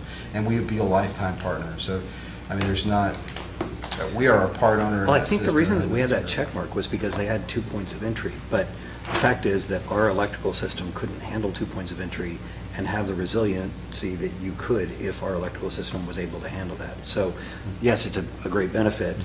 Do we realize it? Not as much, and they would be a great partner. But Yeah, you're right. I'm sorry. You're absolutely right. That was because there were two substations. That was my And also, thing. for MEC, we wouldn't be a true ownership partner of that, where like CPS and MEC, those, in essence, are like corporations that take profit, whereas LCRA is a government agency that isn't based on a profit model. That's correct. So, And MEC is the same way. They're not. They're a cooperative, so you share in the profit. but I didn't think we would be part of the cooperative. Yeah, you would. We would be. I thought that question came up, and because there was a different queue there. I need to verify that, but Well, that was my understanding. if that becomes a sticking point, we can call somebody during this meeting. We can always adjourn. You know, But that was one thing that I picked up with LCRA is the fact that they're not a profit center, so therefore we should have. I mean, and there's nothing wrong with profit, but if you don't have, with a government agency, we wouldn't have that. And I think the takeaway here is that in terms of what's being delivered, go back to the other slide, please. the one we were just on. The one that we were just on, yeah? Okay, I was going to go back to pricing. Sorry, go ahead. Yeah, go back to the one that we were just on. Yeah, We'll no, go back I'm to getting the there. price. Hold on, I'm making sure I don't. You got too much animation in there. Go ahead. Boing. I like those bouncing. Do you remember KERA had those little bouncing balls? Yeah. Okay. So when you look at this, in terms of the terms, they're all kind of different. There's pluses and minuses to going to longer term versus shorter term. So that's not, anything substantial. The ancillary services, all pretty much the same. The value-added services, I honestly think that you get similar out of all of them because MEC does have some other stuff available. The reliability delivery points, if we had the system, that would be a big bonus to me, much more reliable, but we couldn't take advantage of that.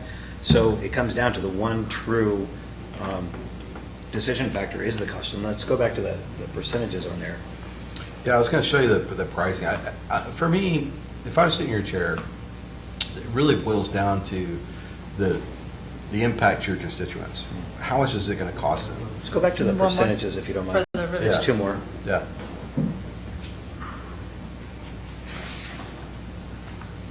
But it boils down to that, you know, what is it going to cost a constituent, and then what's the length of the term? Like, how long are you stuck with this, and what's the risk?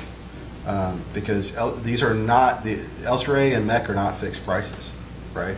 We've got their history, and we can show how they've done in past markets, and we can kind of, it's just like, you know, picking bonds and stock. You look at it and look at the performance, but as every bond salesman, you know, stockbroker will tell you, past performance is no guarantee of future results. And that's true here. That said, they own their own generation. You know, MEC, STEC, LCRA, they own their own generation. I don't know how much CPS owns. I know that they have contracts for a lot of their generation. So again, it's apples, bananas, oranges, pineapples. It's a big mix. If I were in your seat, I would be thinking about, again, what's the cost of my constituents, and then how long, what's the risk profile that I can be, that's acceptable to me. Very much like, again, if each one of you probably has their own portfolio for your retirement, and you all have different risks. They're going to be slightly different based on how you feel about certain things. So that's the two areas I would kind of focus on. Did you have a specific comment about this slide? Yeah, I just wanted to look at, when I look at, obviously, when you look at CPS, is it worth an 8? And this is what's going through my mind with this. So we knew that it was going to go up, and it went up 10%. With LCRA, it still goes up 2%, but is that guarantee for 5 years worth that extra 8% based on what we've seen from LCRA? It's 3 years. So in 3 years, you're very likely to be hit with another increase. Yeah.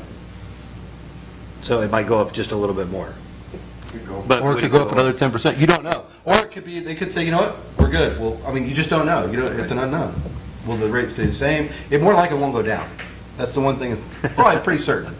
It'll Yeah, go up to pretty much 10%, and then in 3 years, it'll either go up some more, or it'll stay flat, or, I mean, but we don't know. Right now, with inflation the way it is, yeah, the one thing that our consultant did tell us in our last meeting is, if you went out into the market and got these rates today, we wouldn't get these rates.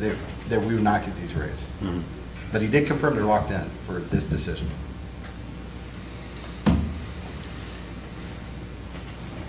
So it's a guaranteed 10% or a potential? 3 years.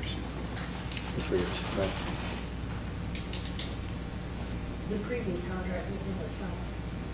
Yeah, this is a 3. Yeah, that's why I misspoke. I was thinking it was still 5. We used to do 5 years, but they didn't give us a 5 years. We did ask for one, and they only gave us 3. Probably the same reason. Okay. And I would say, if you still have questions, if you still have concerns, is there any reason that we can't go back and think about this more? I know we've had 2 weeks. Do we need to answer this now? Why are you shaking your head? I was like. I would say we really need to make a decision tonight. Okay. We've got to get the wheels turning if we're going to, yeah. If you're going to go with LCRA or MEC, I need the wheels turning tonight. If you were fairly certain you're going to go with CPS, then you can delay as long as you want, because that contract doesn't end until December anyway. But if we're going to make a change, really and truly now, we need to make the decision sooner than later. So what do we believe our risk exposure is with LCRA? We know that it's going to go up. And I know that you can't, this isn't With something... LCRA? Anybody, actually. Do you, LCRA or CPS? Who are you talking about? Well, CPS goes up for sure, the 10%. Right. And we know that LCRA is probably going to go up over the next couple of years. Well, maybe. I mean, what they show they've done for their folks in the past is they've actually managed their generation portfolio very well. Because remember, because they own their own generation, unlike people who don't, when the market's really high, we love them as participants because They've got their own sell, baby, sell. Sell all that extra generation because you're going to go get market price for that, and all that does is impact our ultimate rate. Our rate decreases the more they can sell their excess. But you also don't want to have too much excess because guess what? We're all paying for that excess. So, but they've done. They've been doing this a long time, and as each one of these have. But I think they've done a pretty good job. My recommendation, the staff recommendation, was to go with LCRA. I honestly, if I were sitting in your seat, that's the decision I'd make. But again, I can't make a decision for you. That's where I would lean, because I think the risk is not great. I think they've had a performance that is very solid. They don't want, we are one, and we would be one in a very small part of their larger customer group. They're way more worried about their bigger customers than they are us, and their bigger customers are way more worried about this, and we all get the same pricing. That's the other thing, is by joining that contract, the 2441 contract, you are getting the exact same pricing all their 2041 customers got when they signed up 20 years ago. So that's also a benefit, because they want to keep those folks happy. And I'm in agreement, just based on their past performance, based on the minor increase, I was actually blown away by that. And based on the fact that they do have that generation, that's the way that I would go with that. I think it puts us at a lot less risk, and I just don't like the idea of hitting a guaranteed 10% increase right off the bat if we don't know that it's going to happen. Would you like a motion? I would entertain a motion. Is that all right? I would move. Hold on. Are you okay with them, motion, or do you have a question? I'm okay with the motion. Okay, please. No, we can always discuss afterwards. Yep. I would move that we award the wholesale electrical power contract for the city of Castroville to the LCRA. I second. Great. Discussion? All right, all in favor? Aye. All opposed? Motion carries. Great. All right, thanks, everybody. Thanks, Scott. We don't have any other presentations, do we? I don't think so. Well, unless Russell's got a bouncy Yeah. PowerPoint too. We'll do a sing-along in a minute. Russell Love Persine. it. All right, so next item is discussion and take appropriate action on selecting a legal firm for delinquent municipal court fines and fees, utility accounts, hotel motel taxes, and sales tax collection services. And we have, I just want to recognize, we've got folks from two of the firms that submitted packets from Brandon and Purdue, or is it Brandon and Purdue? Or Purdue and Brandon? Purdue, Brandon, I'm sorry, I had that backwards. And Linebarger, they both presented, as well as MVBA, but I don't think we have a representative from MVBA here this evening. I did tell, the folks I spoke with, I did tell them, you don't need to be here. But they No, came that is anyway. not Medina Valley So- Baseball Association. No. It's not McCreary, MVYBA. Bragg, Veselka, and something. MBBA, I can't remember. Allen, yeah. Again, you have a packet, do you want to take this? Because this really, I'm going to hand this to Deborah, because this is really kind of her item. Well, not really. Well, it is But it kind can be. We'll be together.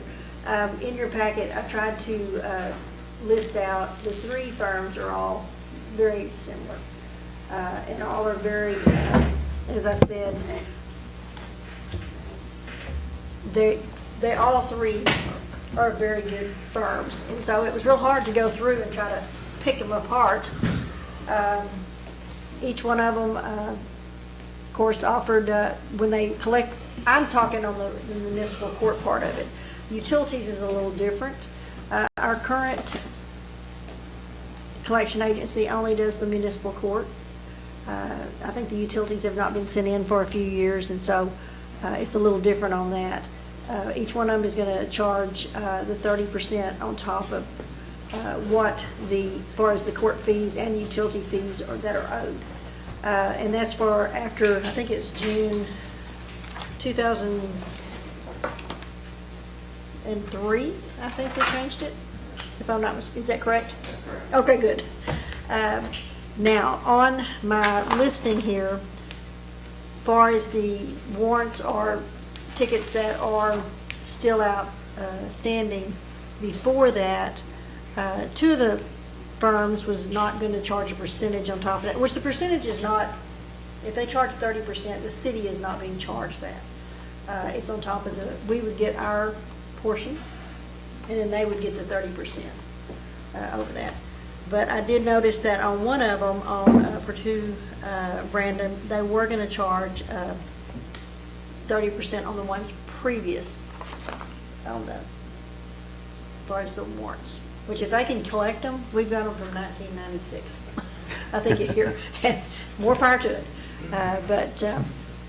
And Linebarger, how do they do? They are doing the 30%, and then it's the 0%. Of course, that's their charge. That's what they would make off of it. the 30%. But they are not charging the zero, they have a 0% on here for the ones before that. So if they collect anything that's older, they're not going to put They're a not, markup on it. right. It's just whatever they can get for us. The utilities, I believe it's 30% across the board on those. And then on the hotel motel tax, that may be his portion of it because I'm not, I mean, Well, as far as right now, we don't have too many, I think, that we need to collect on. Yeah, it was kind of difficult because the concept is we would like to try to track down the non-payers and kind of do a hotel motel tax. My understanding is that each of these firms has a third party that they contract with that would help us do that. So I think, they're comparable in that respect. And to be clear, these are like Airbnb, VRBO. Right. These are not, hotel on the, Right, we know where the hotels are, they're easy to find. It's those folks that are operating out of their garage or out of their house that we really can't pin down. And some of them don't know that they owe the tax, and we don't know that they're doing it, so this would be a way for us to communicate that, oh yeah, you're supposed to remit that to the city. So it's not like they're trying to get away with something, a lot of times they just don't know any better. okay. And I think it would be okay, if you don't mind, I would like to hear from both of you on what makes your firm better, and just give you a chance. We're going to have you arm wrestle too, right there. We're gonna have- They're very similar, and I'm sure Did we get they've the all cage been set up for the match? Yeah, Okay, right, all right. right, out in the mud, we'll have a mud wrestling now. But they all do skips chasing, of course, which is nice if you can find these people and locate them. They all help with warrant roundups, and so it's real hard to, to make that decision on, because they're all very qualified. So it's going to be hard for y'all to figure out. Well, the other difference on here is the cost of Encode is included with Linebarger, and the other one is estimated $2,200 upfront with an annual fee of $1,500, so there's a slight difference there. Well, I did ask that question, I think, with the Linebarger firm. They have their own module, and they also cover the Encode cost. They didn't have it in their proposal, but I called and asked. And so that's kind of makes it even too. It makes it harder. I had my court clerk look at the proposals. She's the one that has to work with all these. And so she went through, looked through it. I asked her about the, far as the reports and such as that, because she does have to go through and of course, give them information.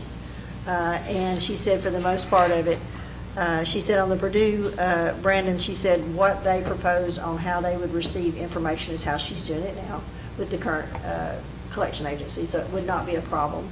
On Linebarger, she did contact Hondo and asked the question because they were listed on there as one of the references, and she said it was easy because they had been with the previous MVBA and switched, and said that they did have, it was an easy switch for her. And that she said that system was smooth. So it just kind of boils down to, I know Scott said he has worked with Linebarger before. As I say, I've worked with MVBA and Linebarger, and my choice of the two of those would be Linebarger. Yeah. But I don't have any past experience Right. with Purdue Brandon, and I know them, by reputation, I know they're very good. So good luck, guys. Yeah, and from where I came from, they were prominent up there in the North Texas area, so it's hard to say. Which they can tell you which is better, and then I can probably pass on. The court clerk said between the two of them, it was very hard. She could work with either one of them, but she did say that she had spoken and looked through on Purdue's, so. So how do the It's fees hard. work? So they said on here, we prefer client pay directly for the city, Right. to the city for accurate recording. What does that mean exactly? Well, in general, I know that was one of the things she wanted to do because when they go out and locate, and they can talk to this, but when they go out and locate the client, we would prefer them to come to the city and pay us. One, it helps our records. We know when they're paid. I know there was a question on, I believe, this other firm that they had some issues with when they collected it, they did not turn it into the city at that time. That was MVBA. Yes, until late. And so some of these fines that we have, we can set up payment plans, or they can go to the judge if that's the case, but you may not get your money for a year. I mean, if you wait and get it paid in full. And I believe on both the firms that was an option that and preferable for them to contact them, direct us to us to pay for it. And I think it would be really good to understand how you're charging for these things, how you collect your own services, how the city gets paid, the timeliness of all of that. I think that would be very beneficial. Right, because the way, of course, they pay us, and then we give them, once it's paid in full, we give them we reimburse them your 30%. Okay, before they talk, I'd like to hear from council to find out if you have any specific questions you'd like to hear from both of them. We'll start with, I'd like to hear from both of them. I don't have any questions. okay, Brett? I would like to hear from both also. Oh, yeah, definitely. Do you have any specific questions? No specific. Great. Do you have any specific questions, anybody? All right, great. I'll go first. Carpe diem. Just so we can get rolling here. Good evening, Mayor, council members, staff. My name is Jeff Garcia. I'm a partner with the Lineberger Law Firm out of San Antonio office. And first and foremost, just thank you so much for allowing us to be here tonight and presenting to you our services that we can provide to the city of Castroville. First and foremost, besides of the X's and O's that you have before you in the proposals regarding the actual collection percentages, I'd like just to kind of remind everybody that the Lineberger firm stands apart from the other two separate law firms for this very simple reason. When it comes to customer service and being local, it does matter. We're the only law firm that has 3 offices in San Antonio. We're 30 minutes away from the city of Castroville, so if there's anything that the city ever needs, we're just right there. Our first office is downtown. That's a law firm. That's where you'll find myself, my office. We're on East Pecan in the Weston Building. Second of all, we have a call center. Call center is located just north of the airport, and we have over 100 call center employees there that will be working actively, if you so choose, on behalf of your municipal court. The third office we have is in our own IT department that runs the entire law firm IT infrastructure, and that is at 1604 in Bitters, where we have that office. There we have over 180 IT employees. So combined in San Antonio, we have over 300 employees, full-time employees that stand ready to work on behalf of the city of Castroville. So again, customer service will be ready there to work on behalf of the city of Castroville. Moving on to the actual proposal and how the Lineberger Law Firm stands apart from the other 2 proposals is I like to categorize them into the 3 different portfolios that you have. Municipal court, your outstanding citations and warrants, we propose a 30% add-on. That is by the Code of Criminal Procedure, Article 103. And in that, it says that anything that is turned over to us after this, on the 61st day from your municipal court, somebody who did not appear for any traffic citation can be turned over to us. And once it's turned over to us by your court, there is an add-on fee that's added by your court by statute. That's the 30%. But what makes us unique is we're only adding that add-on fee from when the statute went into effect, which is June 18th, 2003. So anything June 18, 2003, subsequent will get the 30% add-on. Anything June 17th, 2003 and prior will be at 0% collection fee. We will not take anything out if we collect on those particulars. Another thing that stands us apart from the other competition is that we don't quit on any account. If you turn it over to us for collections, we continue to collect on it. Mailings, phone calls, getting out, working with your court to try to correct those addresses. We do not quit on an account. We do not turn it back over to you a year after you turn it over to us just so that we can create a better resolution rate. We continue to work as so long as the court does not recall that municipal court account back, right? And so that is your municipal court in a nutshell right there. We propose the best practices approach when it comes to all 3 of the portfolios, and that is for municipal court, we prefer to advise our clients that it is better for you to take the money. In other words, when we start collecting on these accounts, we want that defendant, criminal defendant, to be redirected back to the municipal court. Why is that important? You have to understand that your municipal court cases are criminal cases, right? And everybody is entitled to due process of law. In other words, everybody gets their day in court.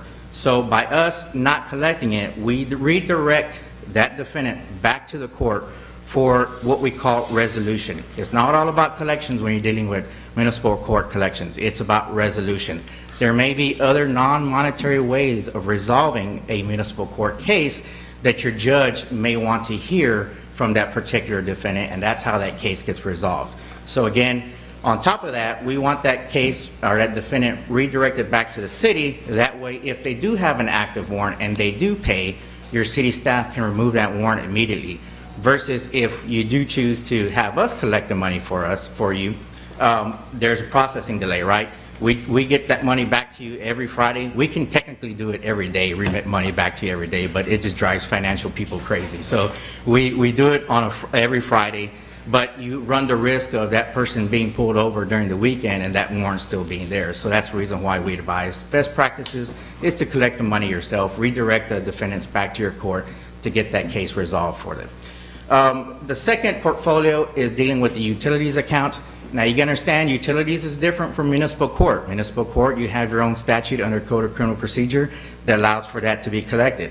Utilities is what's considered FDCPA, consumer debt.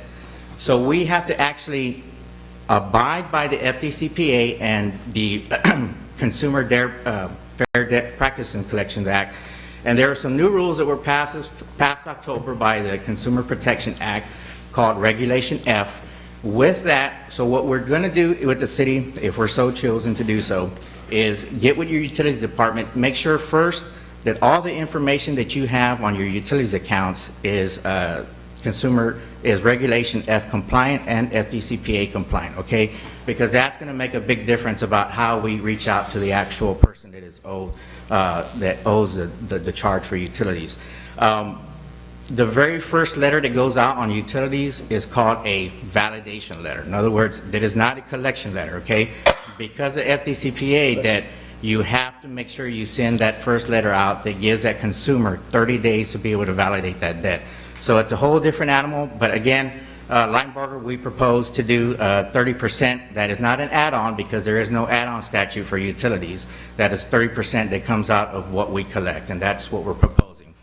There's a subset that if you have, we propose something differently. In other words, if you have your software that, because every software that you have may not be able to allow you to keep track of FDCPA rules that just came out in October, Regulation F, we're proposing that if you have a software and can't supply those particular field codes that we need, we're also proposing that we would do a mailing on behalf of the city at a flat $1.50 per letter that gets mailed out. So that is something different that we do just to be able to get around the FDCPA issue, and just in case the city may need that. But I think for the most part, the 30% coming out of the contingent fee is where we're going with utilities. I'm sorry, can you explain that again? Sure. So there's FDCPA rules applying to utility accounts, okay? There was a new Consumer Protection Act rule called Regulation F that came out in October. That regulation requires anybody who's anybody trying to attempt to collect on utility debt, make sure that the very first letter that goes out is a validation letter. Regulation F required all these different fields of information that have to be put out on that first letter that goes out. What we found is a lot of our cities were not able to provide that information. So typically where we were collecting a 30% contingency-based amount on that, like for example Hondo, we would have to then advise that we would do that at a flat rate fee just to get around the FDCPA. And we would mail that letter, and it said the city of Castroville, and would go out to those utility accounts. We don't know what's there on the behalf of the city of Castroville, but again, that's a second way of trying to collect on this. It would be $1.50 per letter that gets mailed out. All right. And you said something about, so this is something that we would do no matter what, or we would work with you to find out what? No, obviously, we'll take a look to see what it is. I'm assuming that most of your utilities accounts have been worked on. They're not older than 4 years because of the statute of limitations. And One of the things that we're challenged with utilities, we do not have a collection agency for utilities currently. So we only have one for municipal courts. So our utilities So We've got a lot of We're stuff. going to have to take a look to see what's there and then advise the city what's the best approach so that you're FDCPA compliant, right? And that's why we gave the two different pricing options on that, so. Are you saying that there's a 4-year statute of limitations? On the If FDCPA utility bill utilities, is we older take, than 4 years, you can't collect it. I want to say can't collect, but you have to understand that we are a third party trying to collect on behalf of the city. And so if you take that, we take that approach that the statute of limitations is 4 years on utilities, that we advise our clients that there's a better way of doing it. In other words, having the city do a mailing. We do it for you, but we just get the, again, we get out to the people. We'll do the mailing for you, and we'll bring those collections to you that way. That's how we propose to get around that. The third portfolio is dealing with the HOT again. The proposal went out on a Thursday, and it was due by the next Thursday, and so we didn't really have a chance to ask questions about exactly what the city needed. But what we're proposing is to team up with Hamari, a short-term rental software company, and we'll basically do an audit for the city that goes to the short-term rental prospects and see what's out there for the city. There may be something out there, may not be, but once we find out what that is through an audit process, we can get back and work with your city and your administrator to find out how to best tackle that for you. So again, it's really with these three different portfolios, a three-phase approach. We look to start off with your municipal court and also tackle your utilities and then do an audit for the HOT and short-term rentals. All right, questions?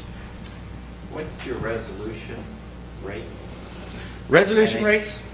So resolution rates, I will tell you for the entities that represent down the Highway 90 corridor, so from Del Rio, Uvalde, Hondo, all the way into Bexar County, Helotes surrounding Pleasanton, our resolution rates are in the high 40%. So you will see anywhere between 40 to 49% resolution rate.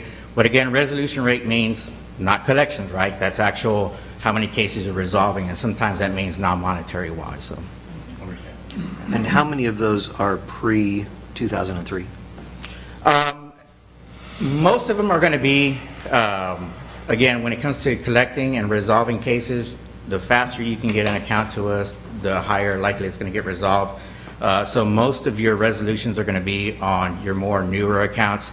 But again, I would say that the older accounts, I don't have the exact percentages for each one of those particular cities I mentioned, but they are amongst the highest in the states for this corridor that we're in.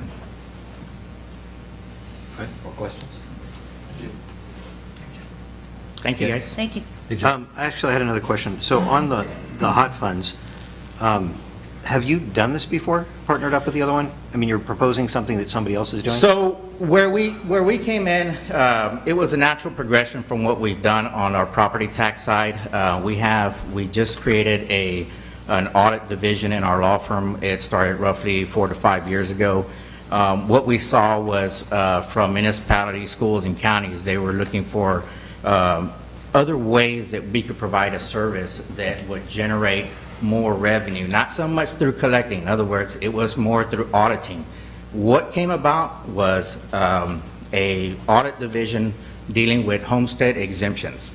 We created our very own audit division where we go out and we audit homestead exemptions. You will find that it will return about a 2% rate of folks who should not have a homestead exemption in this specific area. That's across the board in the entire state. So we were able to bring that additional revenue from these false homestead exemptions back to the local entities. That's where HOT spun off. We are now moving into the natural progression of the next step, which is how can we help our cities, and that is through HOT. I would tell you that Castroville will probably be one of the first areas that we get into with the HOT. So yes, that's going to be some learning with the city, but we look forward to working with Mr. Dixon on that. All right, and are there any other services that you provide that we didn't ask you about? With the overall, on the municipal court side and all of these, we obviously have a bunch of value-added services. Again, we do warrant roundups. We pretty much do everything out there when it comes to trying to collect on these. But if there's anything that the city has in particular, we'll be more than happy to add that that to what we consider value-added service, which means there's no extra charge for that. More for core services? Correct. Yeah. Okay. Thank you, guys. Thank you. Hello. Hey. Good evening. I don't know if this is on. Can you hear me? This is getting through. So I'm Carlos Arce. I'm with the Purdue Brandon Law Firm.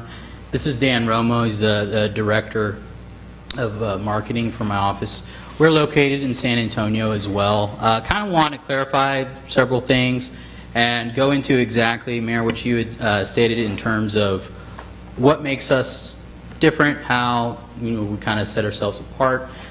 Initially, just kind of want to go into, okay, what mix are we looking at in terms of representation that we have in your greater sort of area quadrant around here. So south of you guys, we're representing the city of Lytle off of 35.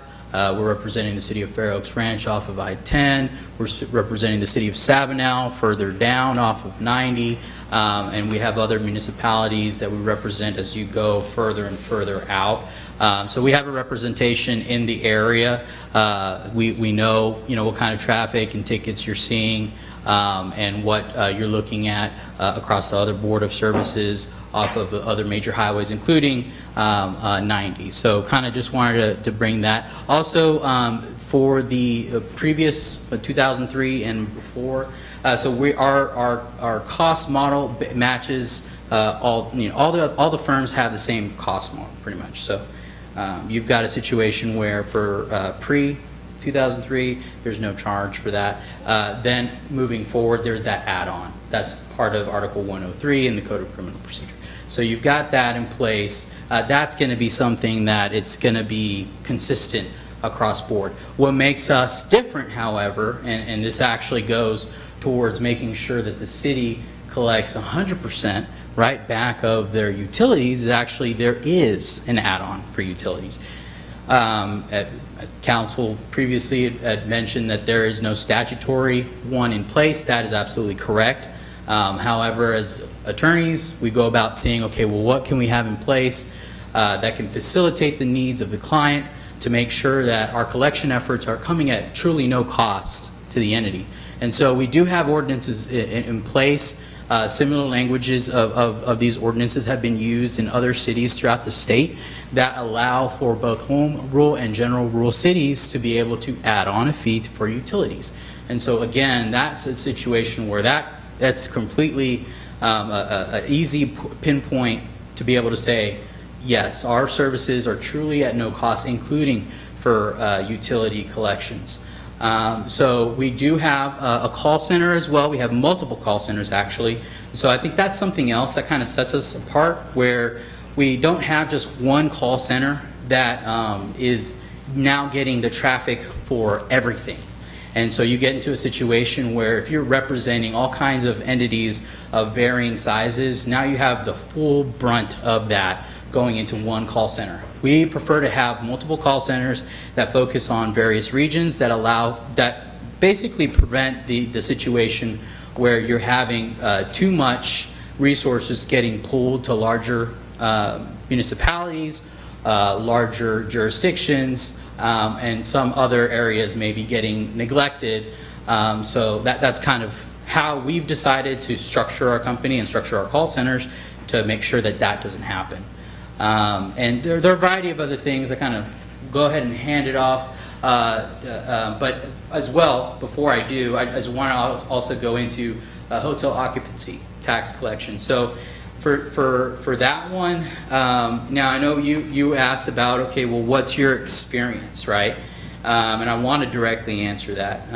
And so our experience, we do have experience on the county side. We've represented other entities in terms of hotel occupancy tax collection, so we do have direct experience with that. We do that. We do not partner with someone else to do that. We will represent them, and there's an additional attorney's fee that gets added on there. It's a reasonable fee, attorney's fee, that gets added on, which again, it's a situation where it's zero effect cost to your budget in terms of the representation for that. We as well have a homestead audit program. We did that for the County of Uvalde, all the entities within Uvalde. We did that homestead audit program for them. It was a great success. As was mentioned, it really is a great tool. And of course, through that, we're monitoring and verifying all sorts of things. So in terms of the hot collection program we already have in place, that is also a function of what we provide and services we have provided in terms of just the auditing side. So I'll hand it over to Dan just to kind of finish off, kind of go a little over more details. Yeah, thank you, Carlos. And again, I just want to reiterate in our proposal that basically we're coming in here just saying that all of our services are at no charge to the city. As far as the value added, as the mayor, as you were pointing out on the Encode system, any of the Encode software upgrades as far as the interface program or the maintenance fees, which is another thing that those little maintenance fees are always on the software end, they always seem to get you at. So any of those fees that are associated with the court on the collection module, we will pay, we will reimburse the city for any of those charges because, you know, we don't want y'all to be out on any of those things. And the good thing about, you know, the Encode system is what we want to do, and our goal is always is to create better processes for your departments. We want to be able to come in and you know, Liz is just, you know, there's just one person there. She might have a backup. I'm sure Deborah from time to time probably painfully has to go over there and has to deal with stuff in court. But we want to create processes that makes her daily job easy. That's what it's about. You know, we can talk about, you know, the various companies and, you know, we got all these people and staff and all these big offices and everything over there in San Antonio. This has to do with the team and the people that are going to be dealing with your staff on a daily basis. This is the on-site people. These are people like myself. I've been doing this 21 years. There's probably not many people as experienced as me in the field. Actually, I actually used to work for Linebarger for almost 13 years, and I was actually one of the ones that started a lot of the fine and fee collection program.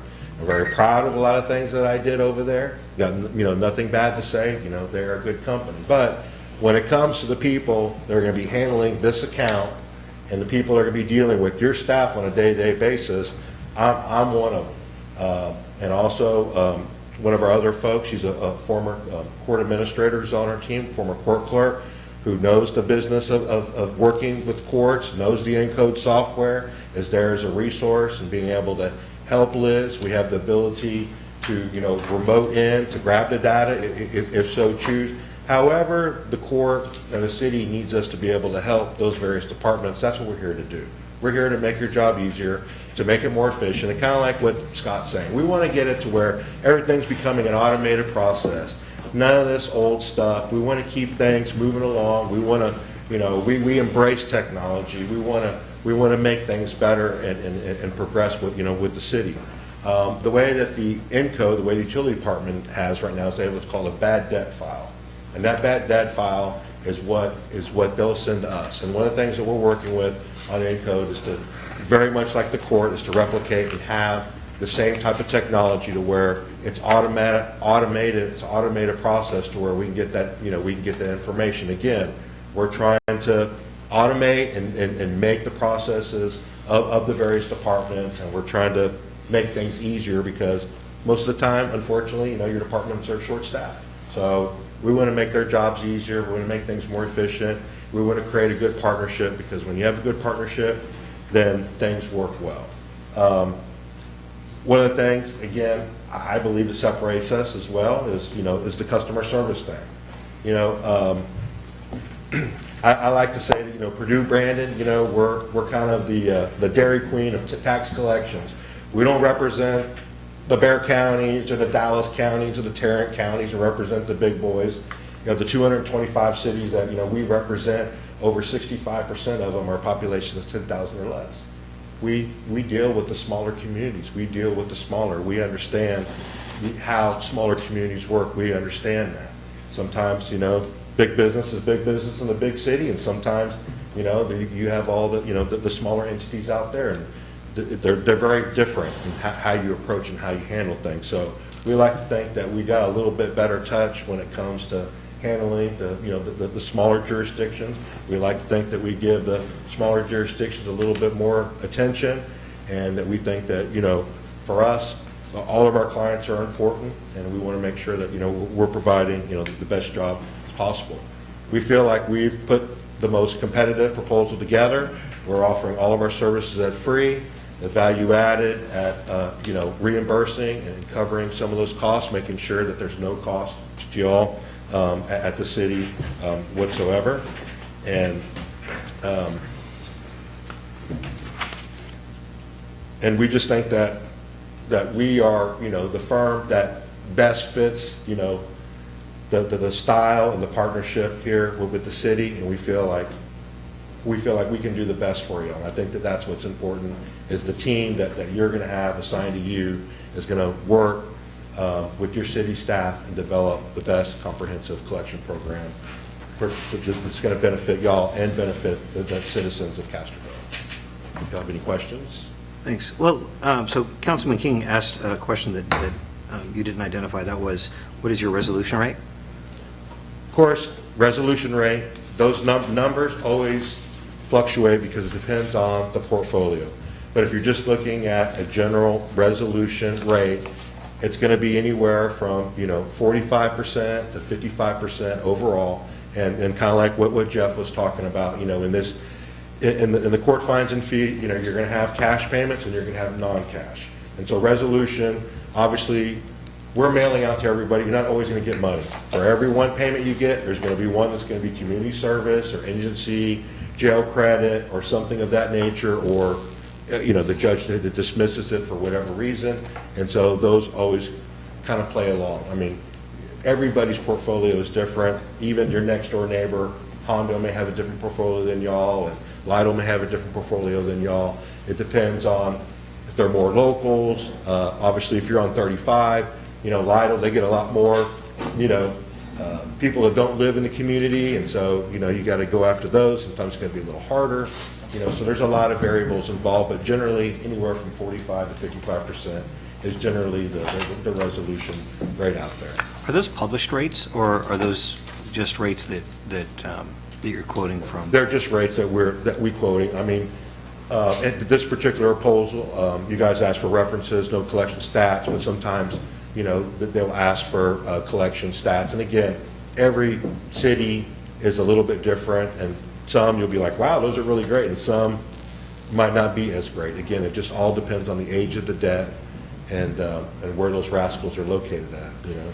And the rates are actually, you know, in terms of what we provide, so as part of the proposal, we do include in there information when requested in terms of that, but all of that is confidential in nature, so we will provide that over in the proposal. Our expectation is that that remains confidential in terms of, you know, our client list and a variety of other things as provided within the code. So that's something too that I know you're asking published. No, it's not something that we publish, but when we're asked, we do provide that information over with the expectation that it remains confidential. So that's just a point of clarification. It is a public meeting, so it's... Yeah. And then the one last thing, just because I was reading my little notes here as far as, you know, any cases that we get, we basically will keep working that case as long as until you tell us not to. At some point, I'm sure your municipal court judge is going to come and say, hey, this thing's 20 years old. We may not want to keep it on the books for so long. I know the utility department, at certain points, you know, that you got your write-offs. You're just going to have those write-offs. At some point, you know, you're going to have to clearly establish those debts. They're just not going to be paid, so you can wipe them off the books and get them. But I know that, you know, we are always, you know, trying as hard as we can with letters and phone calls and trying to engage with your debtors and your defendants, trying to get them to, you know, get back and pay the debts that they owe y'all. What is the term on the contracts? I didn't... Do you have the term? The current one is, well, what we have now is just a 30-day notice. Okay, and that's on both?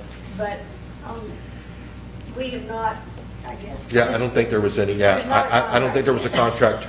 No. It's however, I mean, at the end of the day, I mean, obviously, as we're attorneys, and I'm sure Jeff would say the same thing, I mean, basically, you can get rid of us at any time. Yeah, the portal said those terms. And we would recommend it be treated kind of like an audit or banking relationship. I mean, it's something you should look at, every 3 to 5 years, just as a standard practice. But there is some cost out of respect to whoever gets selected.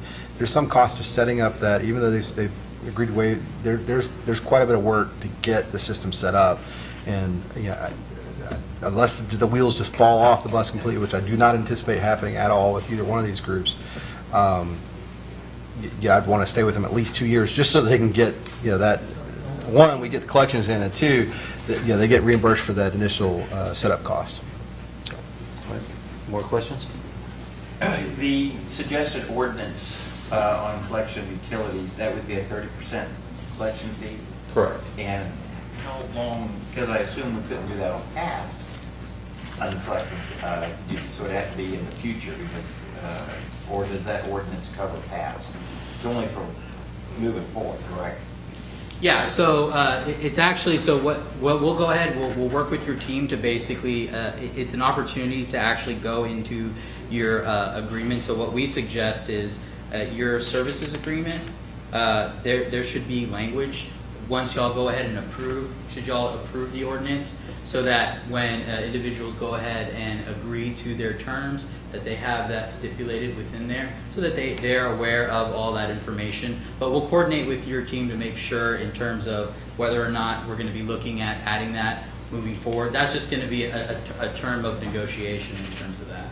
Right, so for our current utility portfolio, and these uncollected debts, and the 30% that you would recommend that is in your proposal for collection of those, because we don't have those ordinances in effect now, then we would be paying the 30%, the city would be, or you would be doing that for a free service, or help me with that. Correct. To the extent that the ordinance would not apply to any past due amounts, that would not be charged to the city. Okay, but you would still try to collect those fees. Correct. All right. And then on the policy audit, that's something that Linebarger would also do? I'm sorry, what was that question, Mayor? The wording on our utility policy to our customers. When the proposal came out, we assumed it's basically on outstanding debt portfolio, knowing that the city didn't have that ordinance, so the proposal was a 30%. Okay. We can take down that, so that's correct. Moving forward, as a lawyer, we can always provide you with those ordinances and get you the stuff that you need to get. All right. So just for clarification, not to get you guys to bid against each other, Yeah. and I appreciate your professionalism, by the way, but with what you all are proposing is that you'll help us put the ordinances in effect, that there would not be a fee on collecting those until those ordinances, for any collection prior to that ordinance coming into effect. Or correct me if I'm wrong. No, correct. Okay. So, do we have any other questions? All right. Now, you two have more experience with this than all of us put together by multiple times. Come back to So, us. I'd really like to come back to you, and ultimately, it's the decision of council, but I want to hear from you, your thoughts on the proposals, the direction that we should take with that. I'm not really comfortable with either one of them on the hot funds.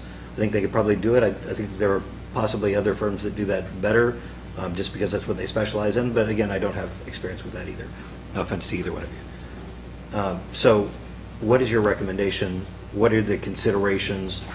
However you're comfortable with answering that question. Sure. Do you want to go first? Or you want to go first? I don't care. Well, I went to the source that's going to use them. And that's, I asked her again today, I said, who would you choose? I said, because they are both very qualified and have a lot of the same techniques. And basically, our current collection agency charges the 30% also. So that's, I guess, standard pretty much as far as the court. And I told her, I said, look at, of course, in their proposals, they show different letters, they show different programs, how they would set it up. And she did say that, as I said, that the Purdue Brandon was housed, the current collection agencies that we're using, she's using that same standard. So it would not be any different if we went with that firm as what she's doing now. And I asked her, I said, is that a hard thing? I mean, is it something that is very time consuming or not? Because in the court, you have so many different forms you have to do. It doesn't matter. But she said, no, no, it's not. So it was hard for her to make a decision too. She said she could work with either one, whatever the council decides, and we're going to put it back on you again. And of course, this will come back in another meeting. Whoever you choose this time, we have to do some more legal. To meet the statutes, I guess, we have to do some postings and such as that before we officially, I guess. Yes. Okay. So, but she did say that she, out of the two, that she would choose the Purdue branding. My comments are not going to help you at all, because I don't have any familiarity with Purdue Brandon. I'm sure they're great. I do have familiarity with Linebarger. They're an excellent firm. Their ROI was fantastic in the city I worked in, and if it were my choice, I'd choose Linebarger. So, like I said, we aren't going to help you at all. Sorry. You have two options. But that's, again, no dig against Purdue Brandon, because I just don't have familiarity with them. I do with Linebarger.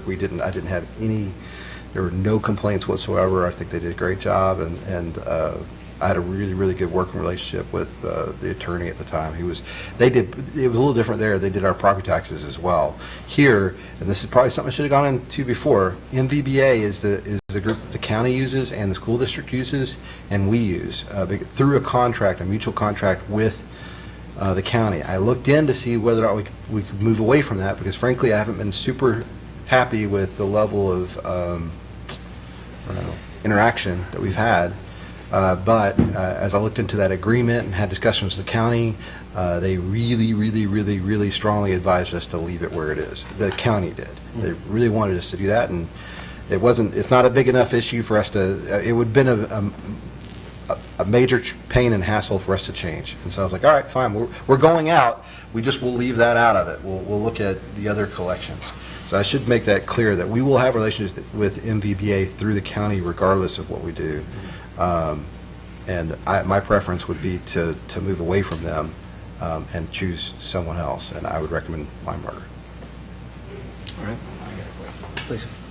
Deborah, who are we currently using now? And now that I understand this process better after these two great presentations, what's the problem with who we have now? Well, we have American Municipal Services. We've not went out since, I think, in my first thing was like 96. They bought that company out, is the only reason why I guess in 2006, they took over our account. They have gotten better. I know Liz, I asked her that question, and she said they were just not very, I guess, either aggressive on collecting for us. They've had some changes there. I'm not sure if they have all the, I guess, expertise or the legal aspect of what these two firms have. They are not an attorney group, I don't believe. So they My don't. understanding they're So not. they're just a collection agency. So they're What's their resolution rate? Any idea? crappy. Not super good. We've got a few $1 million on the books. That's a professional. That's my professional opinion. Pardon? Yes. Yeah, it has been. In part because, again, they haven't been worked. It See, wasn't. they both use Well- numbers. Well, and they don't have. No, I just use. Mine's a highly technical term, Mayor. They do not have an office here. They are officed out of the Dallas area. And so I just know that I don't think they pursue they probably try. Well, it goes back to what I was saying. Every 3 to 5 years, honestly, it's good to look at this, because the bottom, it's just a fact of life. When you bring in someone new, every 3 to 5 years, they're going to be hungry to get that business, and they're going to go after it. And yeah, that's just a good practice, right? But ideally, you can also build relationships with folks and get them, when you see them waning a little bit, hey, we need that revenue. And they did charge us 30% also. Okay. Well, I think that this is very interesting. Both great presentations. I think that there's benefits in both. I like the way that you look at the people first, because to me that's a huge part of that is how you interact with our people. You've got a great reputation from people that I really trust, and so that has a lot of difference. And I'm happy to make a recommendation on this, but I'd like to hear from council. Would you like me to make a recommendation? or- We'd like you to, I honestly, it's tough. I would say I would feel most comfortable with Linebarger at this point, just because of the reputation with people around here that I know, and they're the ones that I've heard about. Not that you didn't have a great presentation. Again, I like how you spoke about people by name. I think that's great, but that would be my recommendation. And I would say for all three services, even though I don't think they may be the best with the hot funds, we don't have anybody doing it right now, and I'd like to see what they could do with it. I have one more question. Please. Related to the utilities, is that a big problem for us? And because, here one firm says they're not, right here today, collecting past, they're not gonna charge us. The other firm's gonna charge us for past, it's gonna charge us 30%. So how big is that uncollected utility thing? We've got a few $100,000. Yeah, we've got some money out there. How much is actually collectible, like, well, actually CAD is a whole nother story, but, that's the thing, is we'd like to be able to collect on something, because we know for a fact people are moving to other municipalities, et cetera, and we haven't been chasing those folks.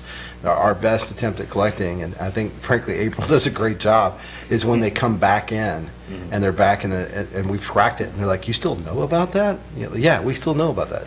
Yeah, that's an easy one, because Yeah. we're not gonna hurt. But them. everything else, we lose, because once they move somewhere else, we don't track them. So, and we really have very little ability to do that, because we don't have a collection agency doing that for us. So, having that added to us will definitely help the utility fund. But I guess, is that $100,000, is that $10,000? No, it's a couple of $100,000 I know Yes. of. So Total. 30% Yes, of a couple yes. $100,000 is $60,000. Right. From the If one it's- firm, whereas on the other one, it was. And again, I don't know how much they'll actually be able to collect on, but it could very easily be in that $30,000 to $60,000 range. I think that's a good number to set it at. The courts could be higher than that. I think we should get several $100,000 from courts. So you're talking about $10,000 to $30,000 on collection fee for the tax. But we don't, they tack that on. It's not coming out of the ticket. No, he's talking about utilities. Oh, I'm sorry, I thought you said court. No, utility. And a lot of the utility, I imagine, just based on what has happened in the past, I don't know, success rate. So you guys talked about success rate across the board. How much of that is utility and how much of that is municipality? Utility is going to be completely different than any kind of the rates that you've been quoted here tonight on municipal court. Utilities, you're going to see a rate returning anywhere between 12 and no higher than 18. That's just utilities. It's FDCPA. People move on with their lives.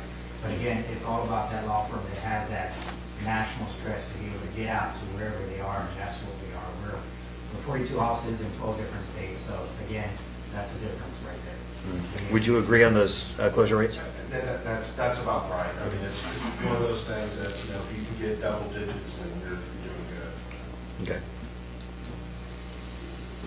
So it's not the full amount. If you take the $200,000, Like I said, I think you're in the 30 range. I think you're going to get about $30,000 to $45,000 in utility after we get a collection. so 30% of that still is money. But that's more than what we have now, because Councilman Dyer? It's really hard because we don't have any comparison charts. I mean, this is all verbal, and both presentations were very informative, and I think you covered pretty much the same thing. The risk analysis, to me, there's clearly risk with both companies with the hotel motel tax. That's going to be probably an equal risk with either company. I think I've tended to hear a little more that makes me comfortable with Linebarger because of the size of their company. They've given us more detail about their call center, the number of people that will be supporting us. I generally feel a little bit more comfortable with them. I don't see a lot of difference between the two companies, but I would probably come down on the side of Linebarger. Is that a motion? Could be, if nobody else has any other. Any other comments, I'd be happy to make questions, one. or are you? Any more comments? I just feel like that so much of the actual practice is constrained by legislation, so it's really up to the professionalism of the group, and I didn't think either one of these were unprofessional in any way. So It's a tough decision, it really is. Okay. Any other discussion? Do you want to make a motion?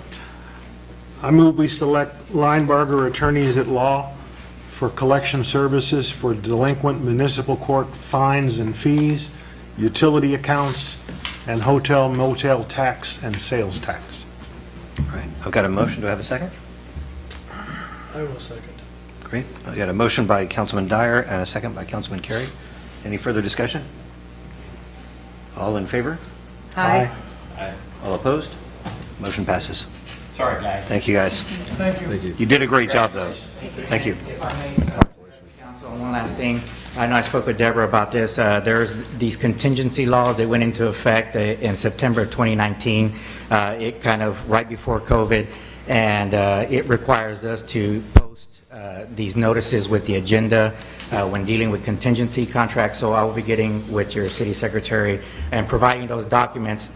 And at the next council meeting, you will see those specific 3 different items on there. And just know that that's just part of the laws that the statute that the legislature passed, and it's nothing other than being able to say that the city cannot afford to hire, its own in-house counsel and own software to do this, and it requires you to go out, and that's all that those requirements ask for. So with that said, I appreciate your consideration tonight, and again, thank you to our competitor also for a great proposal, and just again, thank you on behalf of Linebarger Firm. Yep. Thank you both. Thank you. All right, thank you both. Thank you, guys. Thanks, Can we guys. get a 10-minute recess? Yep, we're going to take a 10-minute recess at 8 o'clock.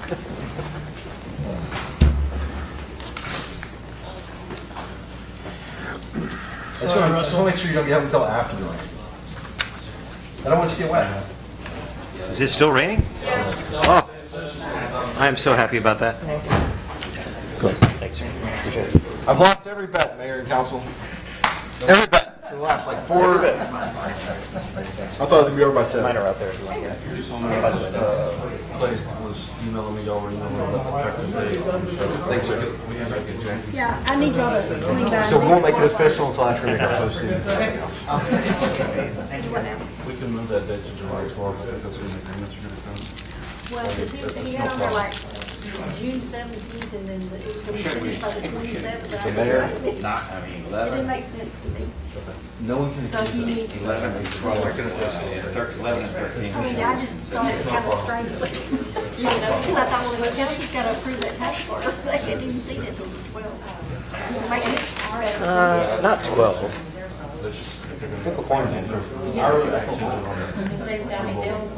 And not 13, yeah. I'm sorry, but it's hot, dirty. All right, thank you, sir. For some reason, I woke up at 2 o'clock. I could not get back to sleep until 5. It was ridiculous. I don't do this, I've never done it. Real King Mountain when that happened.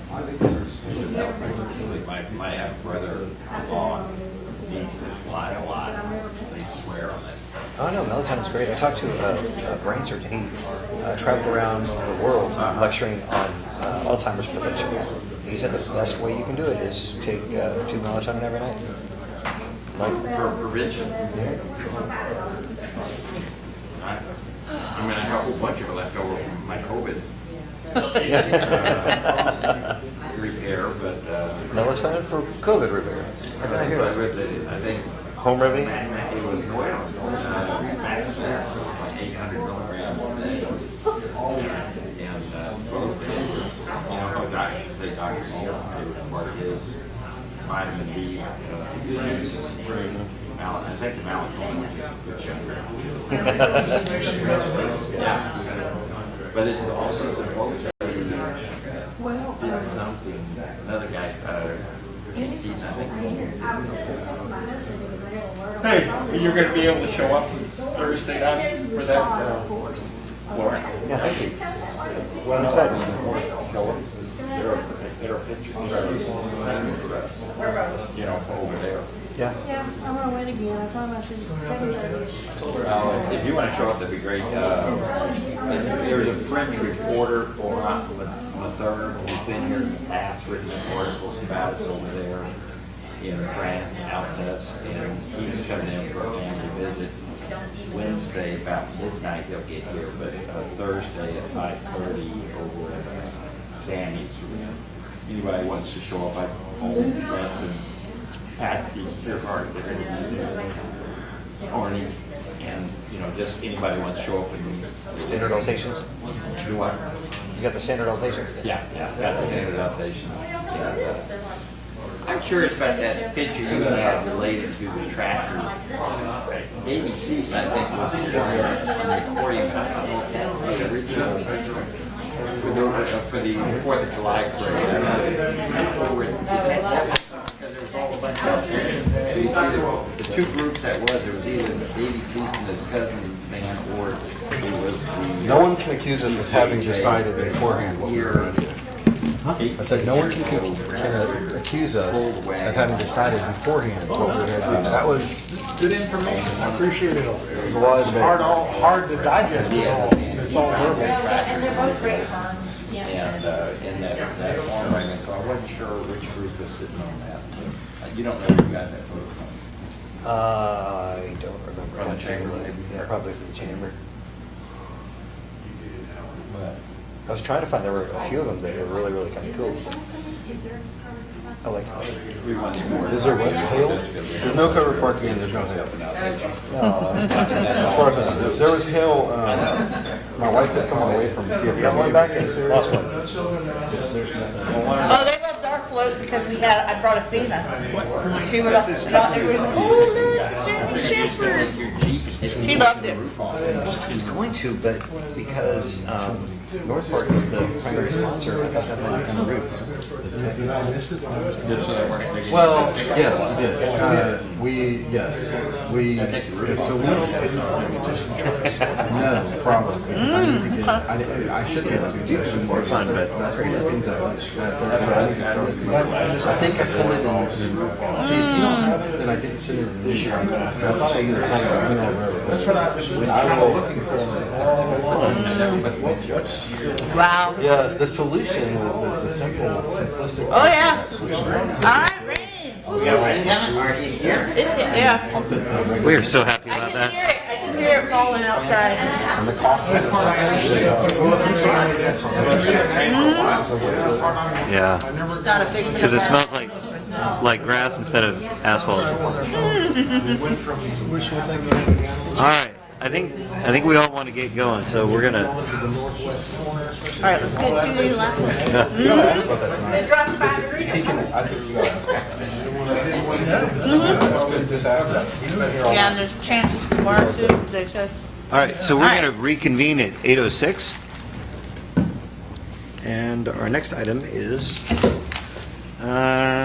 discussion and appropriate action on approving task order number 16 with respect for Phase 2 water storage project. Russell's been sitting there for 2 hours waiting. Thanks, Russell. You just like hanging out with us, I guess. Yeah, amen to that. So, All right.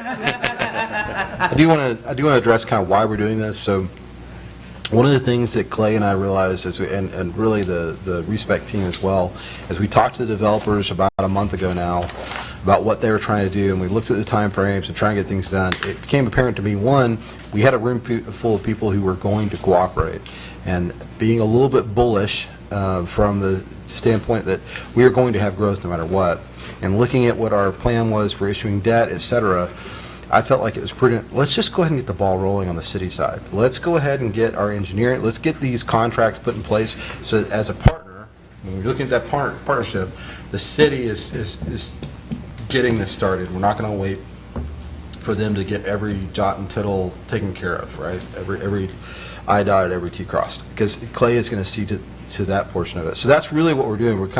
We are speeding this up, but really it's in the interest of time. Now, the good thing that's working for us now is, guess what? Things are slowing down a little bit. So that can be a good and a bad thing, but I think right now it's actually a good thing. It's going to give us a little bit more time to address some of these issues. So, true to his word, Respect has, Russell and his team have prepared the agreement and the task order to take care of Phase 2 water. And so I'd like, Russell, if you would, I had a question as we were just getting ready to return from recess from Councilman Dyer about if you could walk us through a couple of changes from early on, because early on, I think this was a 500,000 gallon tank. Now it's a 1.5 million gallon tank. Its location's changed a little bit. Help us understand a little bit of the refinement that's taken place from a year ago to now without, well, take as long as you want, I guess. I mean, is that okay, Mayor? Absolutely. Not that it takes as long as you want, but, you can time it. Well, I know he wants to get out as fast as we do, so yes. I'll give you the brief version, and then if you have questions, I'm happy to stay as long as you like. So Phase 2 water, I think initially we thought kind of 500,000 because we thought we were just going to be serving Phase 2 of Alsatian Oaks probably, and maybe a little bit of additional capacity, but we've had obviously additional 4 other developments come to the table since the initial planning. So right now, the Phase 2 plan is sized for 5,000 connections, and roughly 3,000 of those are going to the developers, and there's 2,000 that would be in reserve for the city. We just had one developer, double his quantity too. Yeah, and as of I think today. So I think even those 2,000 are going to 450 to disappear. 850, so that's going to eat into a part of your 2,000. So someone's already wanting to commit additional LUEs. So our 2,000 went to 1,600. That's right. In 2 weeks. So we looked at 3 locations. Basically, we submitted a Phase 2 report that everybody's developers and everyone have reviewed. That Phase 2 report evaluated 3 locations. One is a city-owned parcel behind the Chevy dealership that you currently own.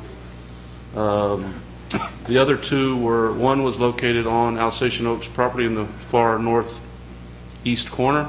High Point. Yes. Yeah, at the high point. And then the other high point was on the Jaggy Ranch track next to it, just kind of over one track. We would like to put it on the Alsatian Oaks track. That's kind of what we've been talking about. I think the only thing we're working through right now, we've already submitted it as the FAA. That track is right on the FAA flight plan. So we submitted that as 45 days. By the time y'all get the development agreements, we'll probably be close to understanding.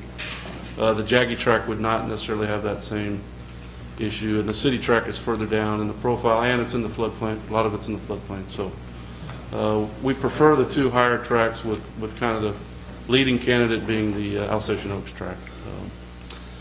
The facility, we're estimating in at about $12 million to complete a 1.5 million elevated storage and about a 3 million gallon per day well. Right now, we're currently interconnecting the Medina Valley well to basically this side of the city with what we're doing now in Phase 1. But you're kind of flirting, honestly, with well capacity.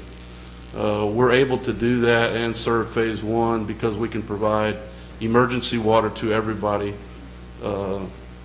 at the rates stipulated by TCEQ. As we would add more connections, that would become more at risk. And so we really need to get another well kind of online in some capacity. And so that's why the thought here has been to add a well and storage. So total price tags was around $12 million for the water. Tanks have, in the last year, have increased significantly. We're just building an elevated for East Medina, west of town, and the cost on that was probably 40 to 50% higher than what it was the previous probably 12 months. So we've kind of tried to factor in some escalation beyond that. Hopefully steel will hang in there. With the new well, we're going to have to get things permitted with EAA. So there'll be a little bit more complexity here than just an expansion of the Medina Valley well. So there's some additional items that we have to do. So total value was at $12 million. I think we estimated engineering at 15% and construction at 3%. I think the task order in front of you, when we put pencil to paper, comes in at about 9.5% value. So I guess that's a little bit of the summary of kind of where we've been and kind of how we got to this point.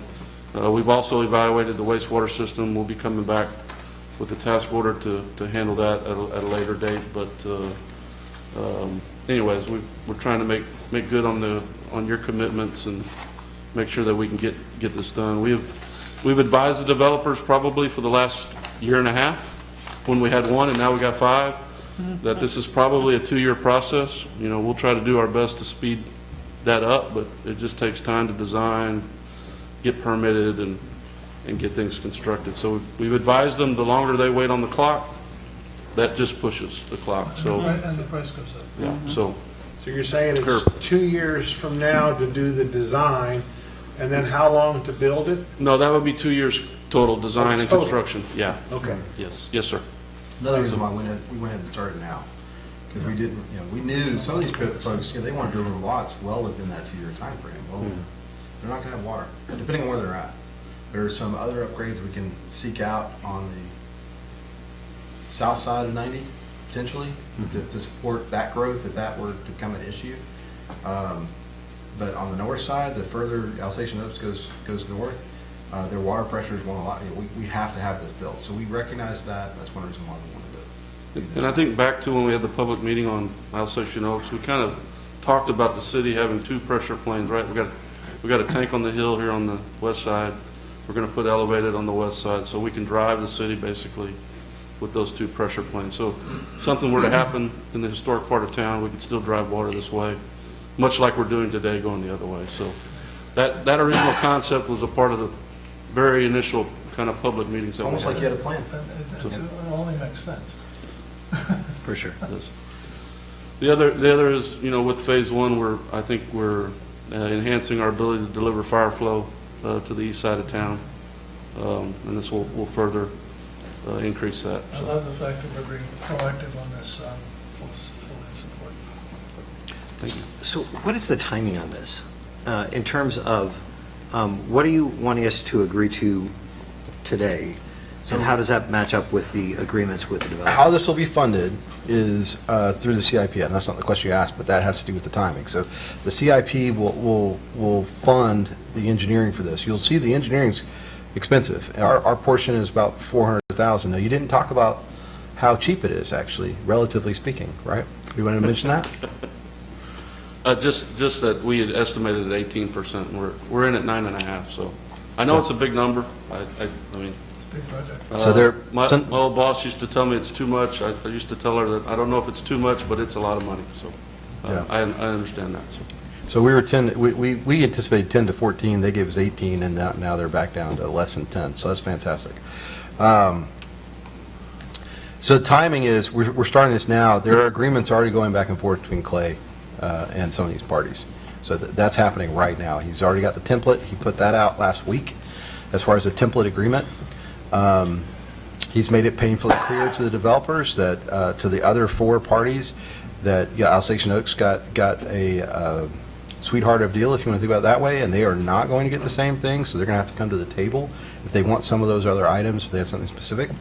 So we expect that that's going to take for the next 4 to 6 months to get those agreements locked down, and that's again why we wanted to pull the trigger on this. Again, ultimately, when I looked at it from a risk kind of type situation, we're mitigating that risk, but let's just say we agreed to this and no one came on board. Well, we know that's not going to happen. Alsatian Oaks is still going strong, but if the market fell out, the bottom of the market fell out for housing, for single family housing especially, and none of these developers wanted to do this deal, we have not created a scenario where we can't afford it. Our future debt issue, what it would do is severely limit and impact our ability to do much else for utilities, because we have the whole utility plan. One of the things that we're going to talk about in, I don't know which meeting, it's either, probably not the next meeting, it'll be a meeting after that, we'll visit the CIPs. The idea is we have the workshop on general fund, then a workshop on utilities, and then a CIP workshop. And by then we may know a little bit more, but certainly between now and December, when we will be anticipate issuing that debt, you'll see Mark McCliney and Andrew Friedman back out here, or at least one of them, to talk to us about what we can anticipate, where the rates are going, because the fact of the matter is, with the rate adjustments that have happened already, our borrowing has already been limited. So we're already being squeezed because the rate's gone up, right? That's going to be a little bit of a challenge to our borrowing costs and how much we're borrowing. So anyway, I think overall, looking at what we're trying to accomplish, and looking at the level of participation we have from the developers, we're not putting ourselves in an overly risky situation. We're going to be doing things concurrently over the next 6 months, and over the next 6 months, it's going to be like a constant feedback loop. We're going to see, if the well starts drying up, guess what? We can also say, hey, thanks very much for your service. We're done. We can cancel that contract if we had to, right? We put a pause on it. And the good thing about engineering is, the topography is not changing. Those elevations, there's a lot of that work that doesn't just go away. The only thing that really changes is the cost of doing the tower. I mean, that's definitely going to increase over time. So it's not like you have a sunk cost. I mean, you have something that's an actionable engineered plan at some point in the future. And I'll be honest with you, my biggest problem with it is that we don't have the agreements in place, and it gives no sense of urgency to anybody to get it in place. And so if you've already, I mean, it does, but to me, Well, we aren't going to probably trumpet the fact that we're doing this tonight. What's that? We don't want to trumpet the fact that we're doing this tonight. Good. We're going to continue to make them believe that nothing's happening until they do it. They got to sign. Like we haven't let our foot off the gas pedal in that respect. Well, on the other hand, if we were waiting for them to get on board to do this, that gives them leverage, and if we do it without them, then they don't have any leverage. Can I ask a question on that? Please. In our original agreement, didn't Mr. Collins step up and say he was going to lay out this money as part of his cost? And so we knew we had to do it, and we knew he was going to pay for it. Now it looks like we have the opportunity to spread that cost out and get commitment from more developers, which is good for us. It's good for the city. And it seems like there's an opportunity here that is very positive and could result in a lower cost for Mr. Collins and a lower cost for everybody else. Well, something Clay kind of explained is once we embark on this, once you take this step, it will grow. Before you add the water, there's if you're going to put the water and the other costs on the developers solely, and the city isn't participating, that's going to stymie growth for sure. But once you build it, it will grow because that's just the nature of development. It's like the sun, trees seek sun, developers seek areas where water and utilities are already there because they know that even if it's at a somewhat of a premium cost, they know that greatly reduces their time, greatly increases their assurity of something happening, their confidence, that kind of thing. So, but it also increases our risk exposure if the well dries up. Yes and no. I mean, What do you not mean by really, well because dries up? Are you talking the physical well, or are you talking? It depends on. Metaphorically, or is that literally? Thank you. No, that's literally. So if the housing market, like, I know that there's going to be demand here. I believe that there's going to be demand here. I believe it's going to get built out, and I would rather be proactive and get in front of it. The concern that I would have is that we are putting up money for people that aren't here yet. And I just don't want to put the people who are already here at risk for the people who aren't here yet. Well, right now you're committing to an engineering contract. That's the thing. So you're only committing to your portion of that engineering contract. Okay. Which is what, the $1 million? No, our portion of that. Okay, So that is a little less than 40% of that cost.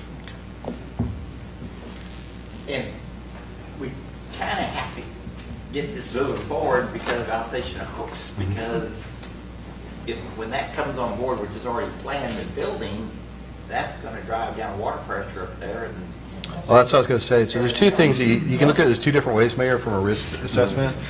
On the engineering side, as long as you're only talking about engineering at this stage, you have your sunk cost of whatever dollars you spent at the time. And those costs are retrievable, right? Because to the extent the project happens at some point in the future, if it never happens, those are truly sunk costs and you risked that amount of money, which right now is about $400,000. That's our portion, somewhere around. So the $493,443.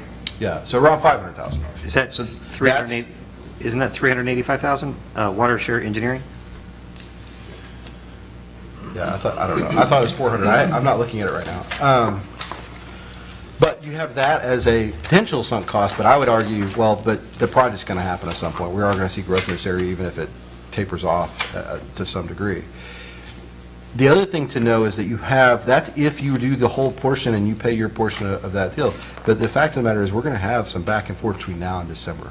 And so if we see no one signing agreements, which we aren't seeing right now, actually, we have another party, the Dickerson Group, that's coming forward and saying we want more. We want to double our usage. And so they're going to have to, and they know they're going to have to write a check for like 50%. They're going to have to write a pretty significant check up front. So they're willing to make that commitment. The point is, we'll have a feedback loop that we can kind of be very responsive to over the next, between now and December. And we're, Russell and his group have been kind of married at the hip with me and Clay in doing this. The other risk is, let's just say you get all the way far down, you get down the road and you're actually building the tower. Well, my argument there is that's still an asset for the city. To Phil's point, you're going to have lowered pressures just by the houses that are built over there. Having that creates that second flow, and it would be great to have even if we didn't have the development. Right.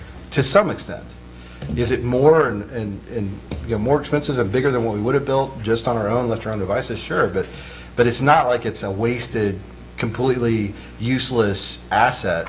It's an asset with quite a bit of value, actually, once you build it. And it increases in value because every year it costs more to build. And if we do it first, we get to steer the project instead of waiting to see what. That's right. And that's the reason y'all made this decision, to go ahead and move forward. When Clay and I, we talked about that, like, you take this step, you're kind of stepping off the edge because it puts us in the driver's seat.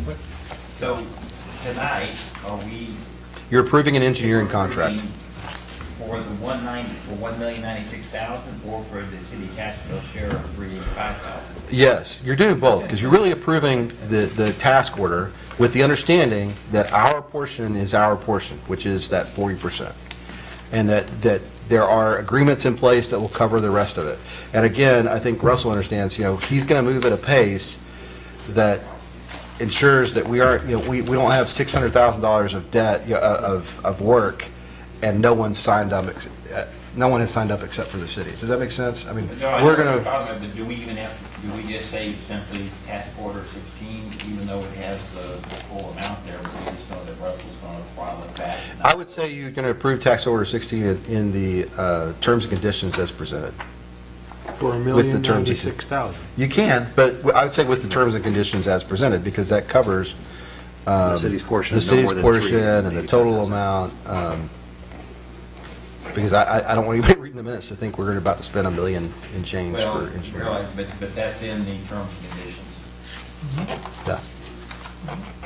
Okay. So it still limits our exposure. It's actually less than that, because if the other one doubles, then that reduces our obligation in that place. Your concern's valid. I mean, I have the same concern. As I share with others, some of these builders, some of them were trying to track home type builders, they're pulling back considerably because they understand that the entry level market is drying up. Mm-hmm. But the higher end stuff, the stuff that Dickerson builds and his group builds, isn't. Right. There's still a very high demand. Can we go back to what you said a minute ago?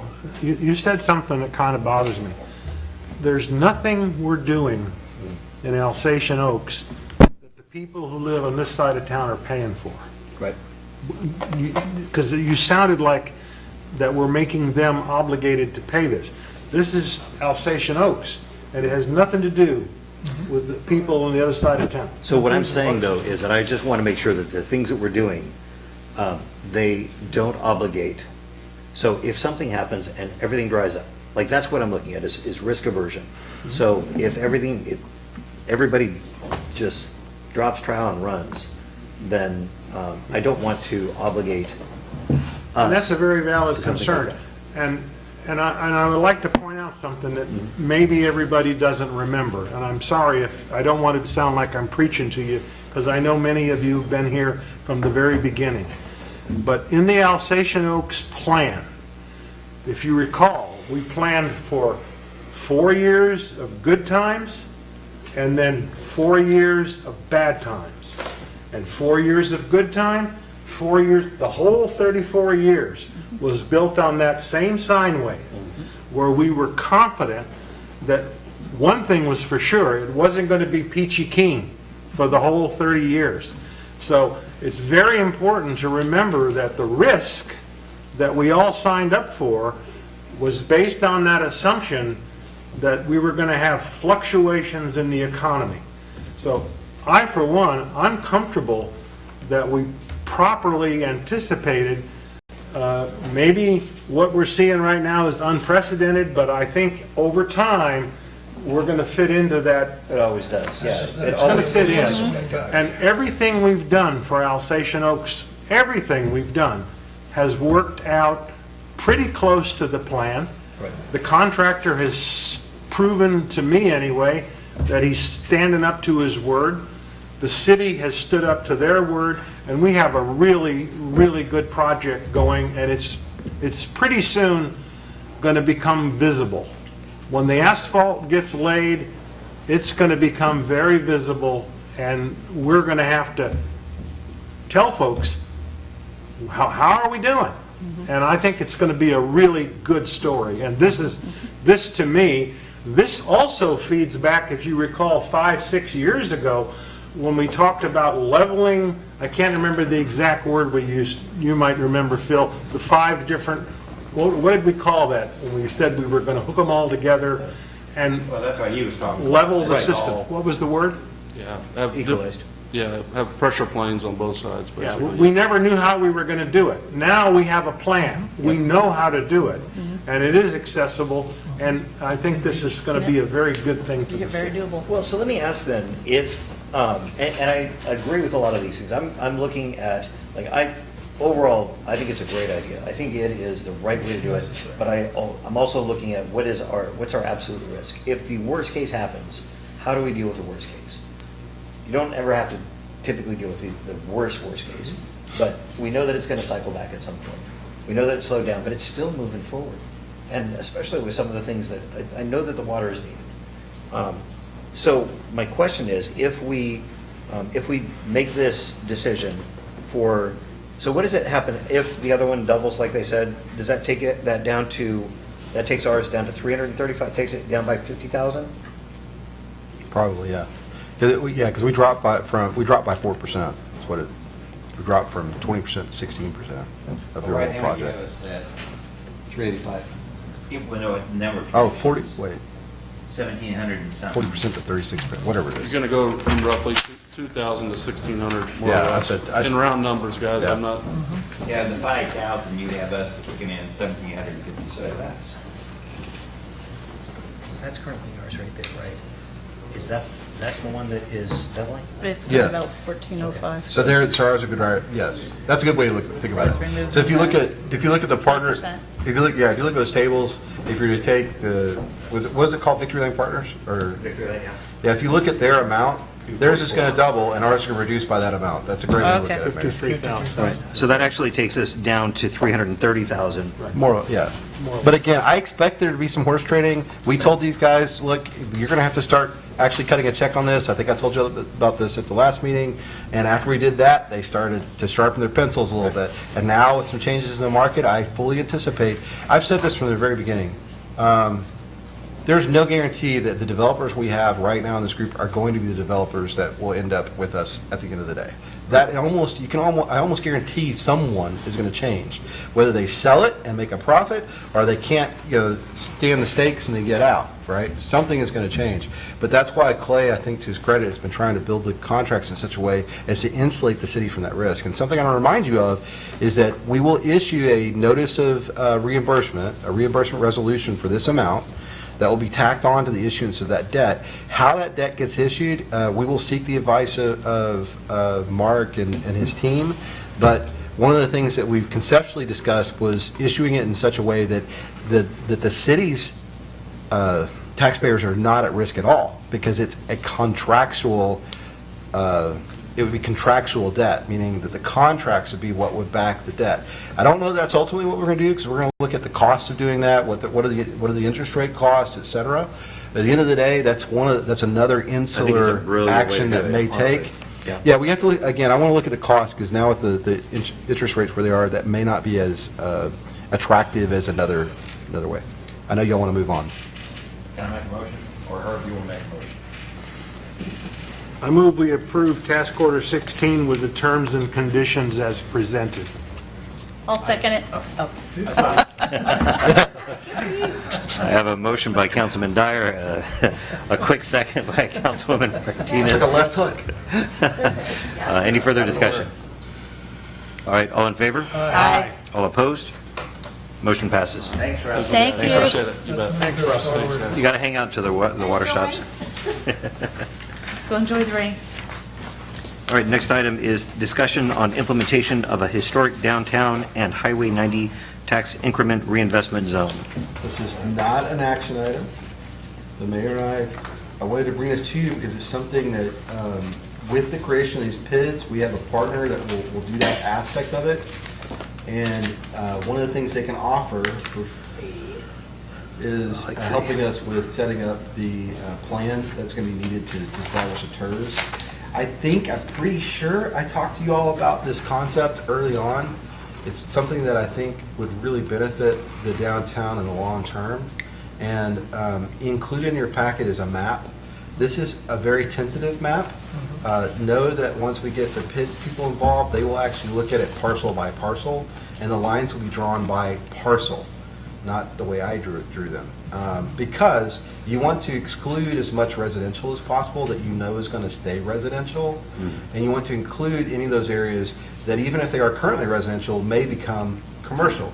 And some of those areas, especially when you look one block north or one block south of 90, I think fall in that area.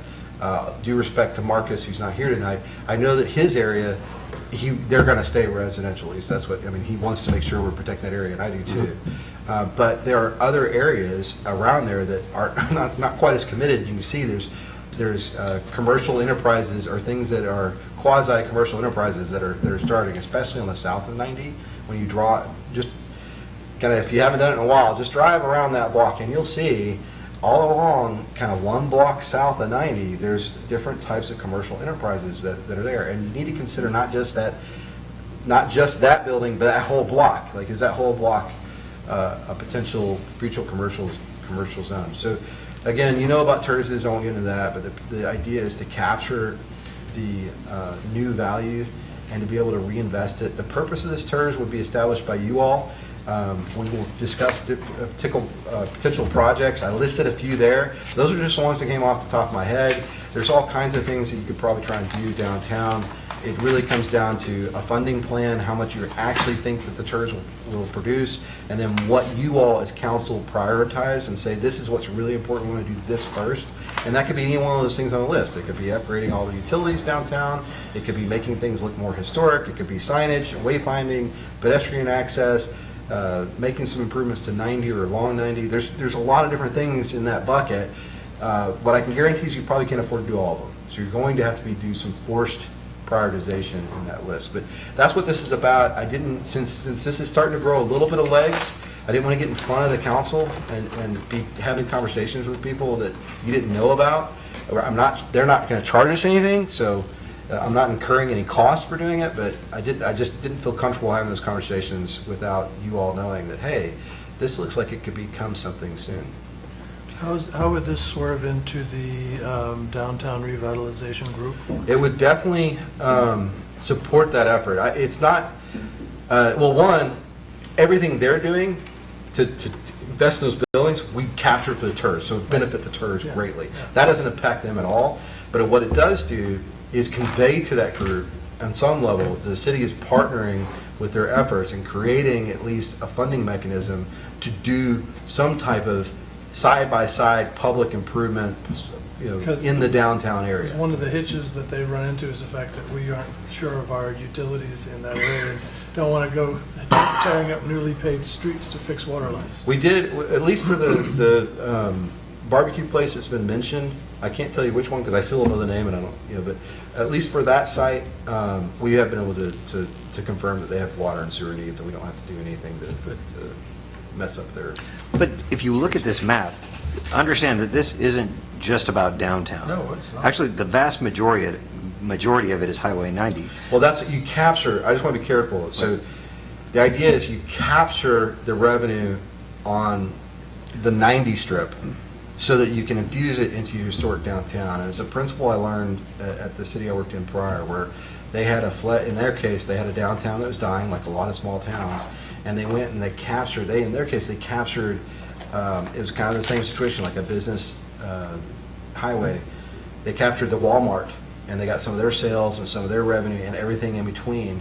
and all of that went back into the downtown. So you're right, it is the Highway 90, and some of those funds can be used on 90, but the intent is to capture all the economic activity that's happening on 90, and to put that into your downtown. But I just think that we have a great opportunity to enhance Highway 90 as well.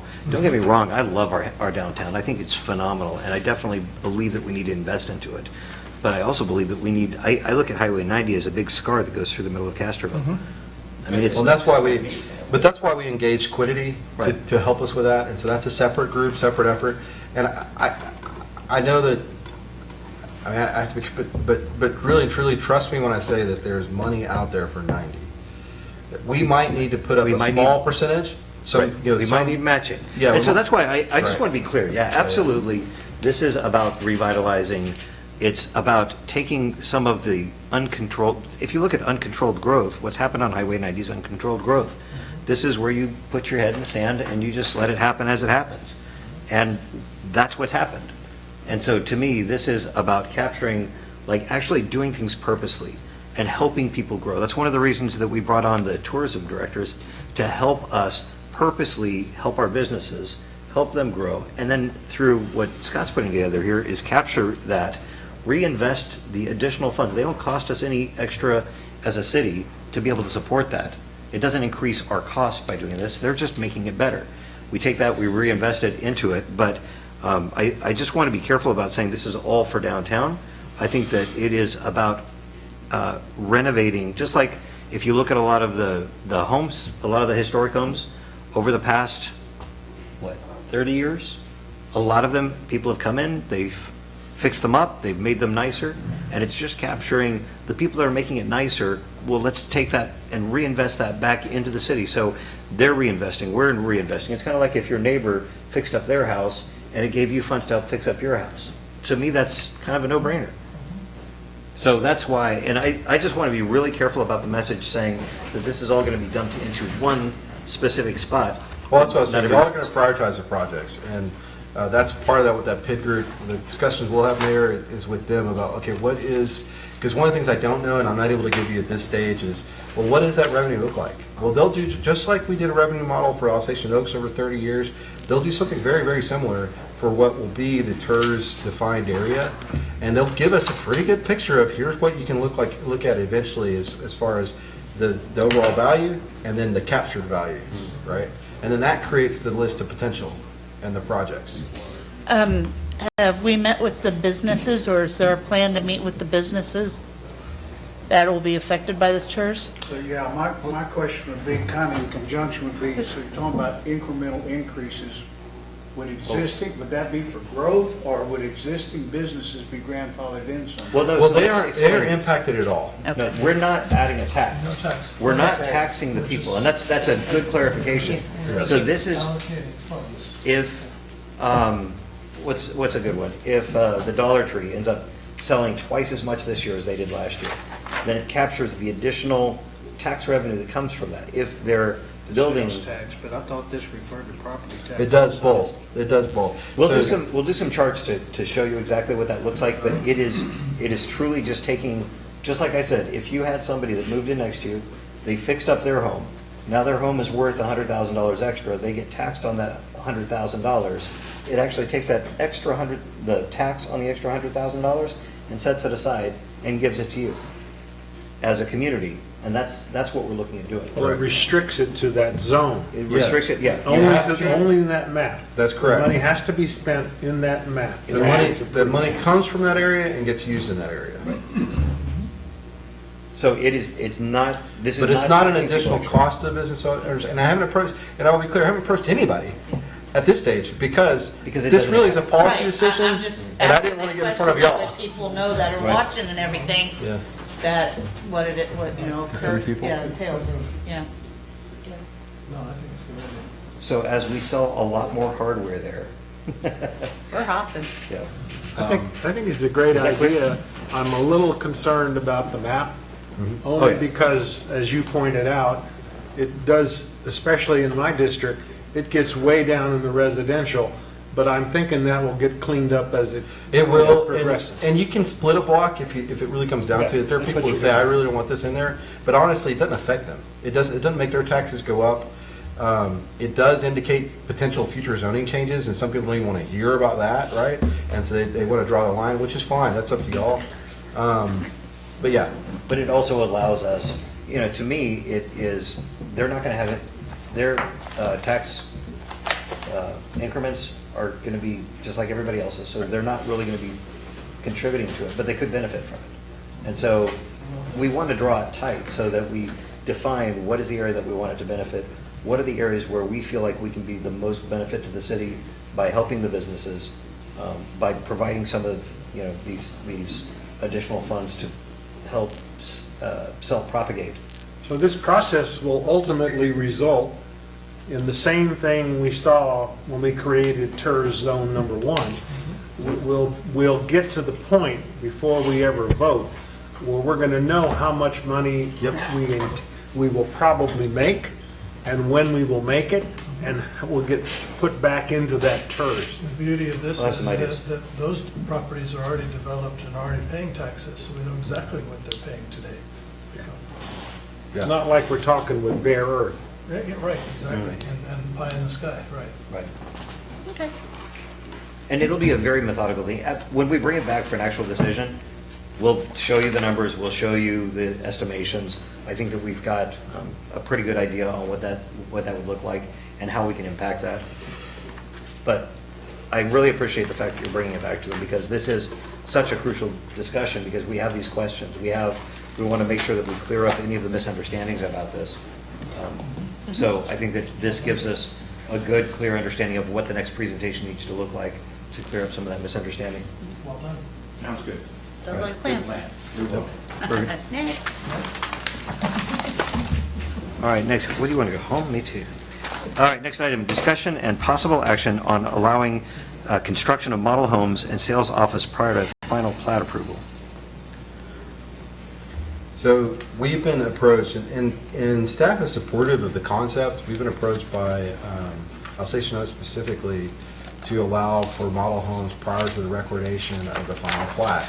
Currently, it's not in our ordinance, it's actually in our development agreement. The development agreement, and that section is in your deal, says that's not the way that works, that you can't build anything until the final plat is recorded. What I want us to be cautious of is setting some standards for that, because along with that, some of these builders want to put a mobile home on there, and they aren't going to do anything to they're literally going to put the mobile home on a bare lot. And personally, I would not recommend that. I don't think that's okay at all. I think what you could allow is site-built model homes. So that means a model home the builder is going to build a model home, and it's just like you building any other house.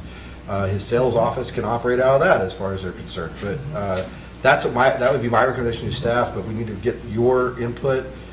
Staff doesn't have the authority to change the Alsatian Oaks agreement. Just so you understand, that was adopted by ordinance and by contract. There are a number of things that that you all are aware of that we're kind of going back and forth with Alsatian Oaks on that have not been captured in an amendment. Just like we kind of do the budget during the year, we need to, at some point, adopt an amendment that captures all these ideas, and that's something that Clay and his team are tracking for us. They're keeping track of all the different things that need to be amended in that contract, so that when the time comes, we can have a sit-down with Merritt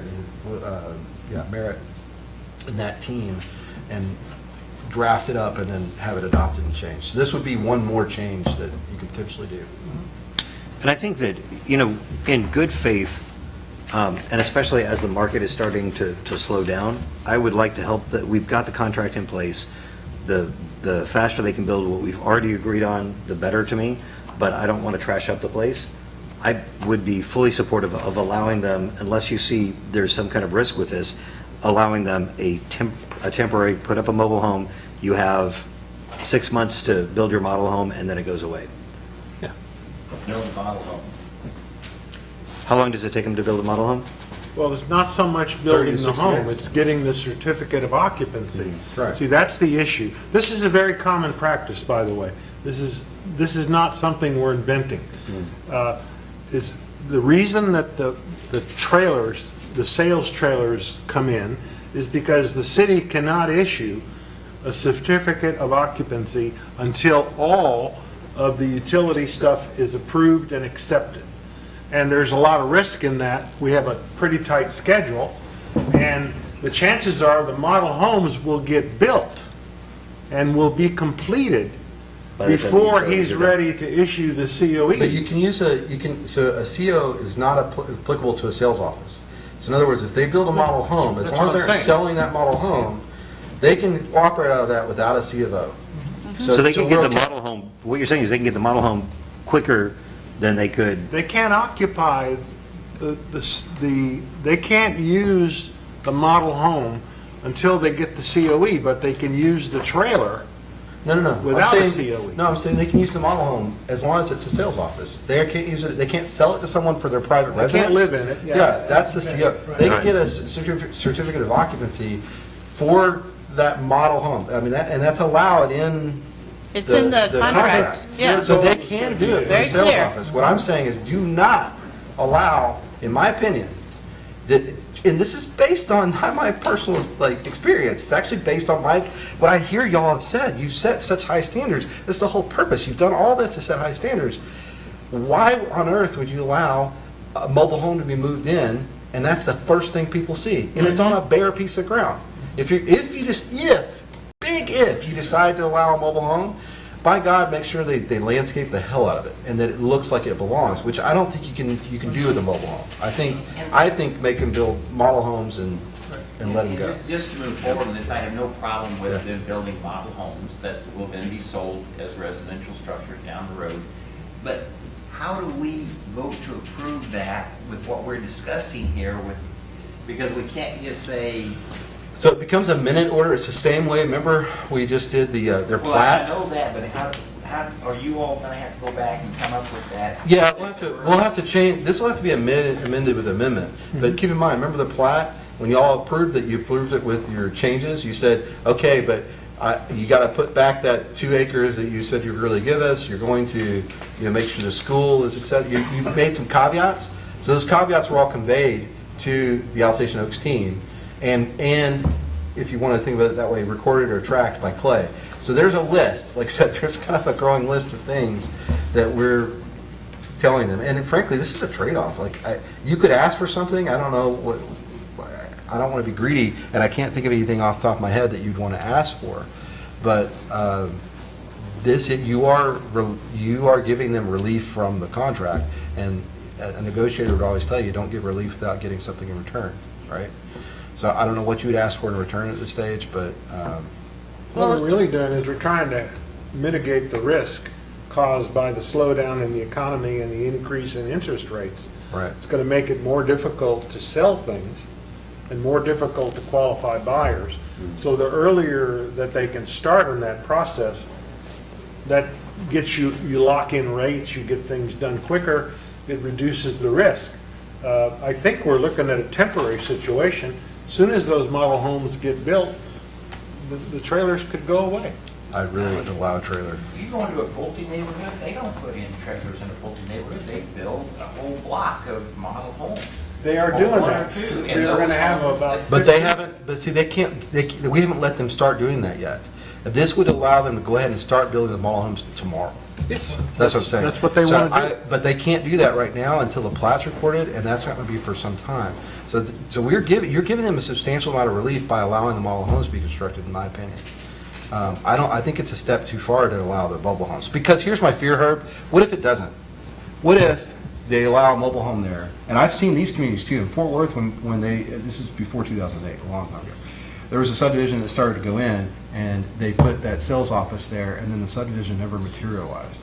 And that crappy, eventually Fort Worth had to have that condemned and We put removed. caveats in what we approved. Well, you could, but I would say, why do it? Why? It's not, they're home builders. It's what they do, is they build homes. Just let them go build the home. Why give them the extra, you can move a mobile home in tomorrow? They don't need a sales office or a construction office to build a home. It's done every day without Right. this They construction need to office. get a jump on the contract, and that's all this does. Yeah. It speeds up their contract process.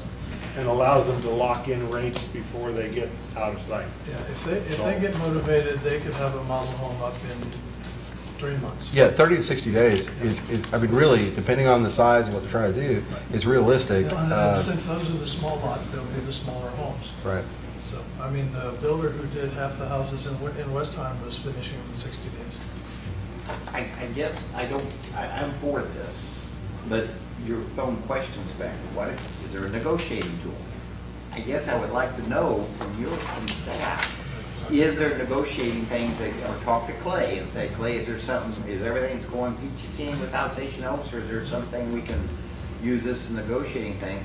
Because in concept, I don't have a problem with it, but do we want to approve that tonight without knowing, do we need it for negotiation?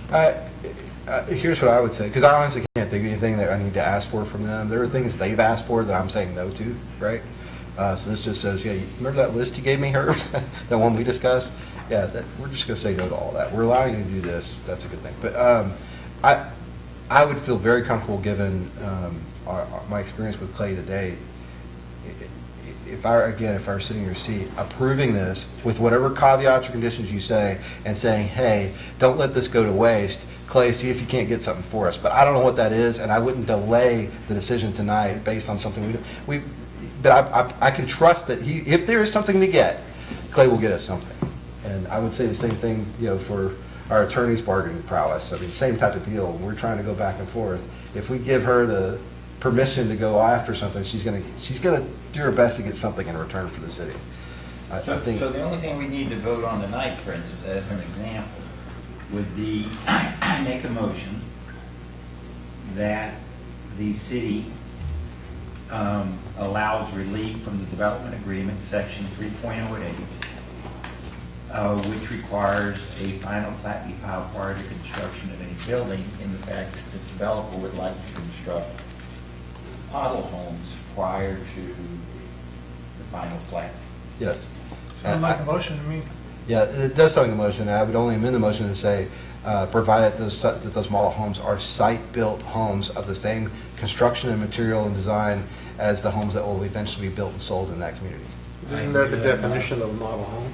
Yeah, well, you think, I just want to be, hey, Model I'm going to put walls, doors, and a roof on the thing. So that fit with the agreed upon construction I'm not standards. said it, so I'm just going to say I'm going to Amen. include that suggestion in my motion. And Deborah already has the motion supported. So I'll Did you make catch that that? my motion. And I'll second that motion. All right. Did you catch what the motion is? Yeah. Let's be really clear on this. Relief from that provision to allow for a model home to be constructed prior to final plat being recorded, provided that the model home is a site-built construction of similar design, type, and what else I said?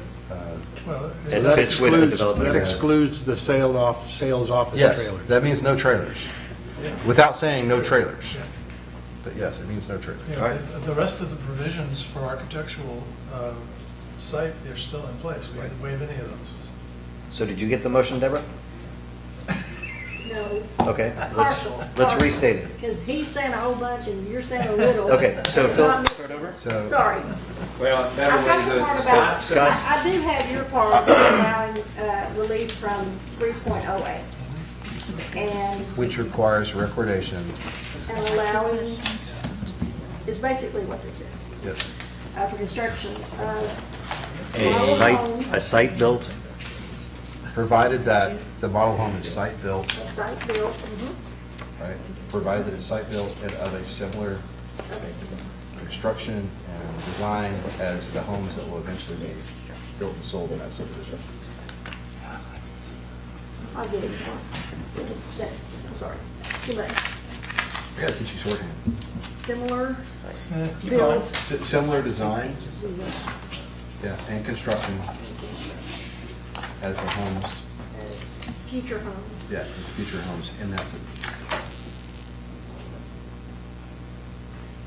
Which is what they want to do. Excludes sales, and you're excluding. I don't- No, I'm not gonna do that. We don't have to do that. With that, that's good enough. Okay. You're good. before the final plat approved. Right. But you said that in the 3.08, okay, Yeah. great. I can get that part, yes. That's my motion. All right, and is that your second? And that was what I seconded. All right, got a motion by Councilman King, a second by Councilman Carey. Any further discussion? No? All right, all in favor? Aye. All opposed? All right, motion passes. All right, next item is staff reports. Okay, and this is the next to the last item, I believe, so I will keep it somewhat, keep it as brief as I can. There are some lengthy reports in here. A couple of minor changes or corrections in the library report. She had April of 2022 listed twice. You can see that it's kind of obvious that she meant to put May. It's March, April, May along the top, and then March, April, April on the bottom, so that should be May. In the Parks report, there's an amount in there that's incorrect. There should be another 0 on their RV revenue. So it was not, it was the amount that was wrong, not the percentage. The percentage is correct. They've had a tremendous year, and they, as you see across the board, when you look at their revenues, there's a lot of 100+% collections that have been done. So they're at, instead of 115 was the budget, and they've collected 120. So they're at 104% of revenue in RV fees. If you saw Godzilla and his little kid, I guess. Godzuki. Yeah. That they're chomping on the water tower, which is kind of cute. The library, some pictures of the library. If you went by there and looked today, you would see that the awning is now in place. So we have a new awning on that library as well. We are waiting to install the kiosk next. That'll be the next step. We're confirming how that's going to happen. All right, while you're on that one. Finish the roadway? Yeah. I've had a lot of people approach me regarding the narrowness of the drive leading up. Have you seen how narrow that is? I want it to be narrow to reduce the speed. We don't want anybody, not that they're going to come and use it as a racetrack anyway, but we want them to be very deliberate and slow driving through there. So Okay, because I'm just saying we have. it's more than the width that's required for a car. I don't remember if it's 12 or 14 feet. They come over to the store. People come into the store. And, do you see how narrow it is? How do they expect me to drive up that? It's as wide as your driveway. I mean, it just doesn't look like it. I know it doesn't, but I'll go up, measure it again, and measure my own driveway. But I think it's as wide as a normal driveway anyway. But I don't think it's as wide as Jace's driveway. no, his is a 2-car, but you know what I mean. Like. Oh, I know, Yeah. but I wanted to get that What out. I do, I said, I told Scott to make it wider. but- No, seriously though, you do want to, like, that's a traffic calming approach if you want, or tool is to narrow them. And so this is purposely not a super wide. And part of it is also retain the hill. I mean, the wider you make it, the less green there is. It's all that stuff too. But Well, I was we looking wanted on to the. make sure people were. I was looking on the other side after they leave the kiosk. Mm-hmm. I mean, that's hugging right into the building, so it's Yeah. it's a little. Yeah, it's again, I don't want them running into the building, to the yeah. building. So we want them driving nice and I slow. think it's about ideal, as long as they have a Dairy Queen. Going through the drive-through lane and Dairy Queen. Yeah. Well, and like if you ever go through like churches, probably has a really go measure theirs. Probably about the same width as churches. Oh, man, the old Donut Palace, that was scary. Anyway. Pickup truck. All right. If we served hamburgers, it wouldn't be a problem, but we're just. I got one. Yeah. On So- Public Works, are you finished? I got one more question. So in the packet is a letter regarding Alsatian Oaks Water Main Extension Project delay. Is this asking us to pay for it? Yeah, I didn't get that. No, I think I was making you aware that that's happening. Okay. There is a so keep in mind that the developer is paying for the water and sewer offsite extension. That's part of the Alsatian Oaks agreement. So these change orders are happening, and they're going to be ultimately responsible for them. In this case, Giantis is Cause delays? causing the delay, and so it is what it is. It's going to cost us $20,000. They're going to cost that project $20,000, but But we are going to have to approve the change order, right? yeah. Well, council doesn't. I approve it. Oh, you do? Yeah, I've approved it. So we had the very first one we had. Y'all may or may not recall. Early on with the same project, the bid, we had just awarded the bids, and we took a little bit of time getting those awards done. And by the time we got it awarded and went back to the contractor, he's like, I mean, this is when the prices were doing this. He's like, I can't do it for that anymore. I can't. Like, basically, he wasn't on his bid, and we went back and forth. We looked at the number 2 and number 3 person, and we ended up going back to them and agreeing to pay more, even though we just agreed to the total cost. So there's already been one change order. To his credit, though, he reduced one of his other line items by like $29,000, so it was an offsetting cost. Okay. Yeah. There was in the Public Works report, there's a mention of a manhole that wasn't installed. It's a little bit poorly worded. It's not that the manhole wasn't installed, it's that the flowable fill around the manhole, and it wasn't just that manhole, it was actually all the manholes in Alsatian Oaks didn't have the flowable fill, so this is after they'd already done the surface work and everything else. Oh, no. We had said, wait a minute, you didn't install flowable fill, and they asked if, well, just let us not do it, we'll write you a check. And we're like, no. You're gonna go in and do it right. So that's what that's about. And it did Well, cause a kudos for delay. finding that, because previously, in previous years, there were things that were missed that have cost us dearly, so. Well, it's a little frustrating Great because job. I think it should have been found sooner, but we're working on that aspect It of goes it. to show that the city staff's doing a good job of inspecting, Yep, and they're holding their feet to the fire, and that's what we asked them to do. absolutely. I'm glad they found it, and all the manholes, they're having to go back and fix every one of them. It's a bad situation, but I'm glad you caught it. There's a Gantt chart with a bunch of colors on it. I do know what those mean now, but they don't have to do with whether they're late or not. They actually have to do with whether they're high priority or integral pieces and that kind of thing. I was just trying to figure out, what were you trying to show us with all those? Yeah, that's pages of Gantt charts? It's actually not our chart. It's one that Garney provides to. Anyway, yeah. So there's no issue with the schedule that we should be aware of based on those charts being in your report? No, the good news is we're, even with Yancey, they caused a little bit of a delay, but we're going to be on schedule to complete Rock and Q's water line when they get back. So Yancey should be done in the next 2 weeks. Garney is on track to be done, and Rock and Q's on track to be done on time. So as long as there's no major weather delays, we're actually looking pretty good. The pit's been filled in, so they've already connected the sewer. Yeah. When you say Yancey, it's Yanis, right? I said Yancey. Yantis. Sorry. I think I put Yancey in my, I thought you were, I just wanted to I think I put Yancey in my thing too. It's Yantis. Yeah. It's close by. Yeah. Well, the Yancey water comes. That's from right. up to Yantis, not Bicep. Yancey. Yantis. Thank you. All right. Any other Anything questions else? about the reports? No. Good report. Okay. Great. Thanks, Scott. Yeah. All right, discussion on future agenda items. I would like, again, because it wasn't in this report, but in code compliance, I drive up and down the street and people constantly call me about vehicles in the front and rear yards that are inoperable. They haven't had inspection stickers for 5-10 years. Tires are flat, weeds are growing underneath. So I know they should be screened from public view, but if the person's contacted you about them, then they obviously aren't. But if they are screened, even if you can kind of tell, hey, there's a car back there, as long as it's screened from public view going by, it is allowed. Well, no, I mean, I realize that, but if it's in a rear yard without any fences around it, Yeah. no houses on the block. Yeah. Front yard, 2 or 3 houses in the front yard.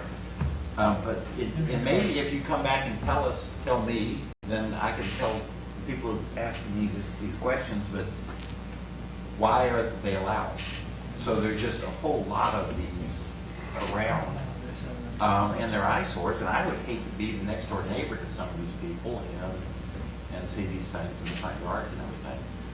As you were saying earlier, boy, you really fix up the yard, now my value's gonna go up. Well, when you have something like that across the street, my value of my property goes down. And there's also, again, over there, I'm guessing it's Jackson, there's a storage pod in the front yard. It's been there for years and years.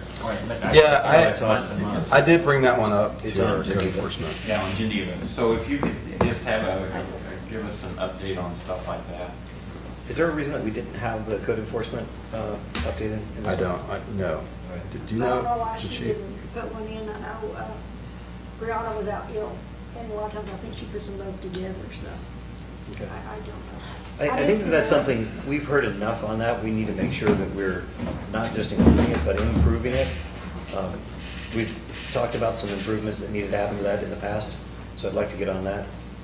To the report? to the report, so that, Well, no, the last report we delivered, you liked. The issue is you didn't get one this month.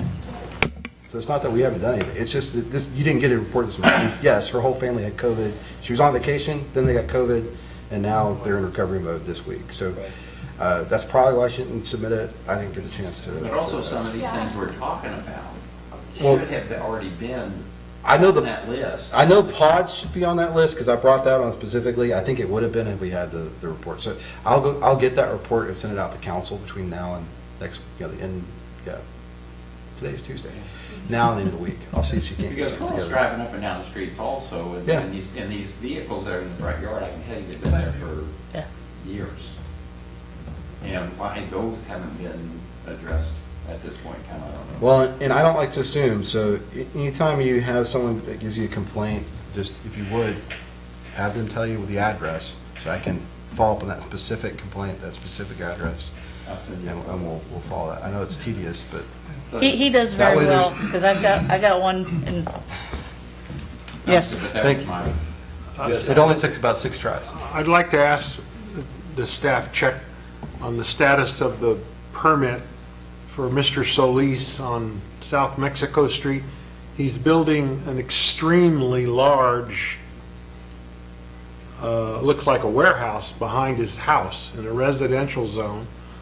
And he's got the roof on it only, and it collapsed once because it rained and the water Where is that at? on that's Mexico. corner of South Mexico and London Street. Yeah, I think I And know something my about question that. is, the ordinance says when you get a building permit, it's only good for a certain amount of time. Right. And then if you're not going to complete your construction, you can come in and ask for one extension, and you have to pay a fee, I think. Right. And then if you don't complete it by the end of that time, you have to get a new building permit. Right. And I think we're in a situation here where I'm asking, Yeah. I think all of these times have expired, and I don't know the what we time. have is we have a roof and a superstructure and no walls. Yeah, I know about that because I remember being told about it. It's an caving eyesore. in. So yes, I'll follow up on that. Does it have a building permit? That, he had a permit, I know he had a permit. I'm questioning whether the permits have expired numerous times already. It's been going on for a long time. I am working with the school district to give us a briefing, because after Uvalde shooting, the governor mandated all school systems to review the security at their schools, and asking Medina Valley to come and give us a briefing on their audit, because they were required to do an audit on their security at their schools and what improvements they may find that they have to do. That way, we're aware, since it is mandated by the governor. Thank you for taking on that. Oh, yes, sir. All right, anything else? I just want to comment, I think on the 16th, we had a plane that didn't quite Yeah. make it. Yeah. And I was out there, I commented back, and I just want to reiterate, because I apologize again, I called it a minor incident. 'Cause I happened to be at the airport, but there's nothing minor about It turned out to be minor. take off or land, okay? So- But luckily, no fatalities. Yeah, it turned out That's to be the minor. blessing, but yeah. It was not minor for that pilot. He was. Well- He picked the wrong end of the runway to But- fall off. Well, just FYI for our future reference, I went ahead and went to the end of the runway and ranged that. And he ended up right about a quarter mile to point 3 from the end of the runway. And alls I can think is, had it been a north wind, where would that plane have ended up? Oh, and So we need to always keep that in consideration as we build over there.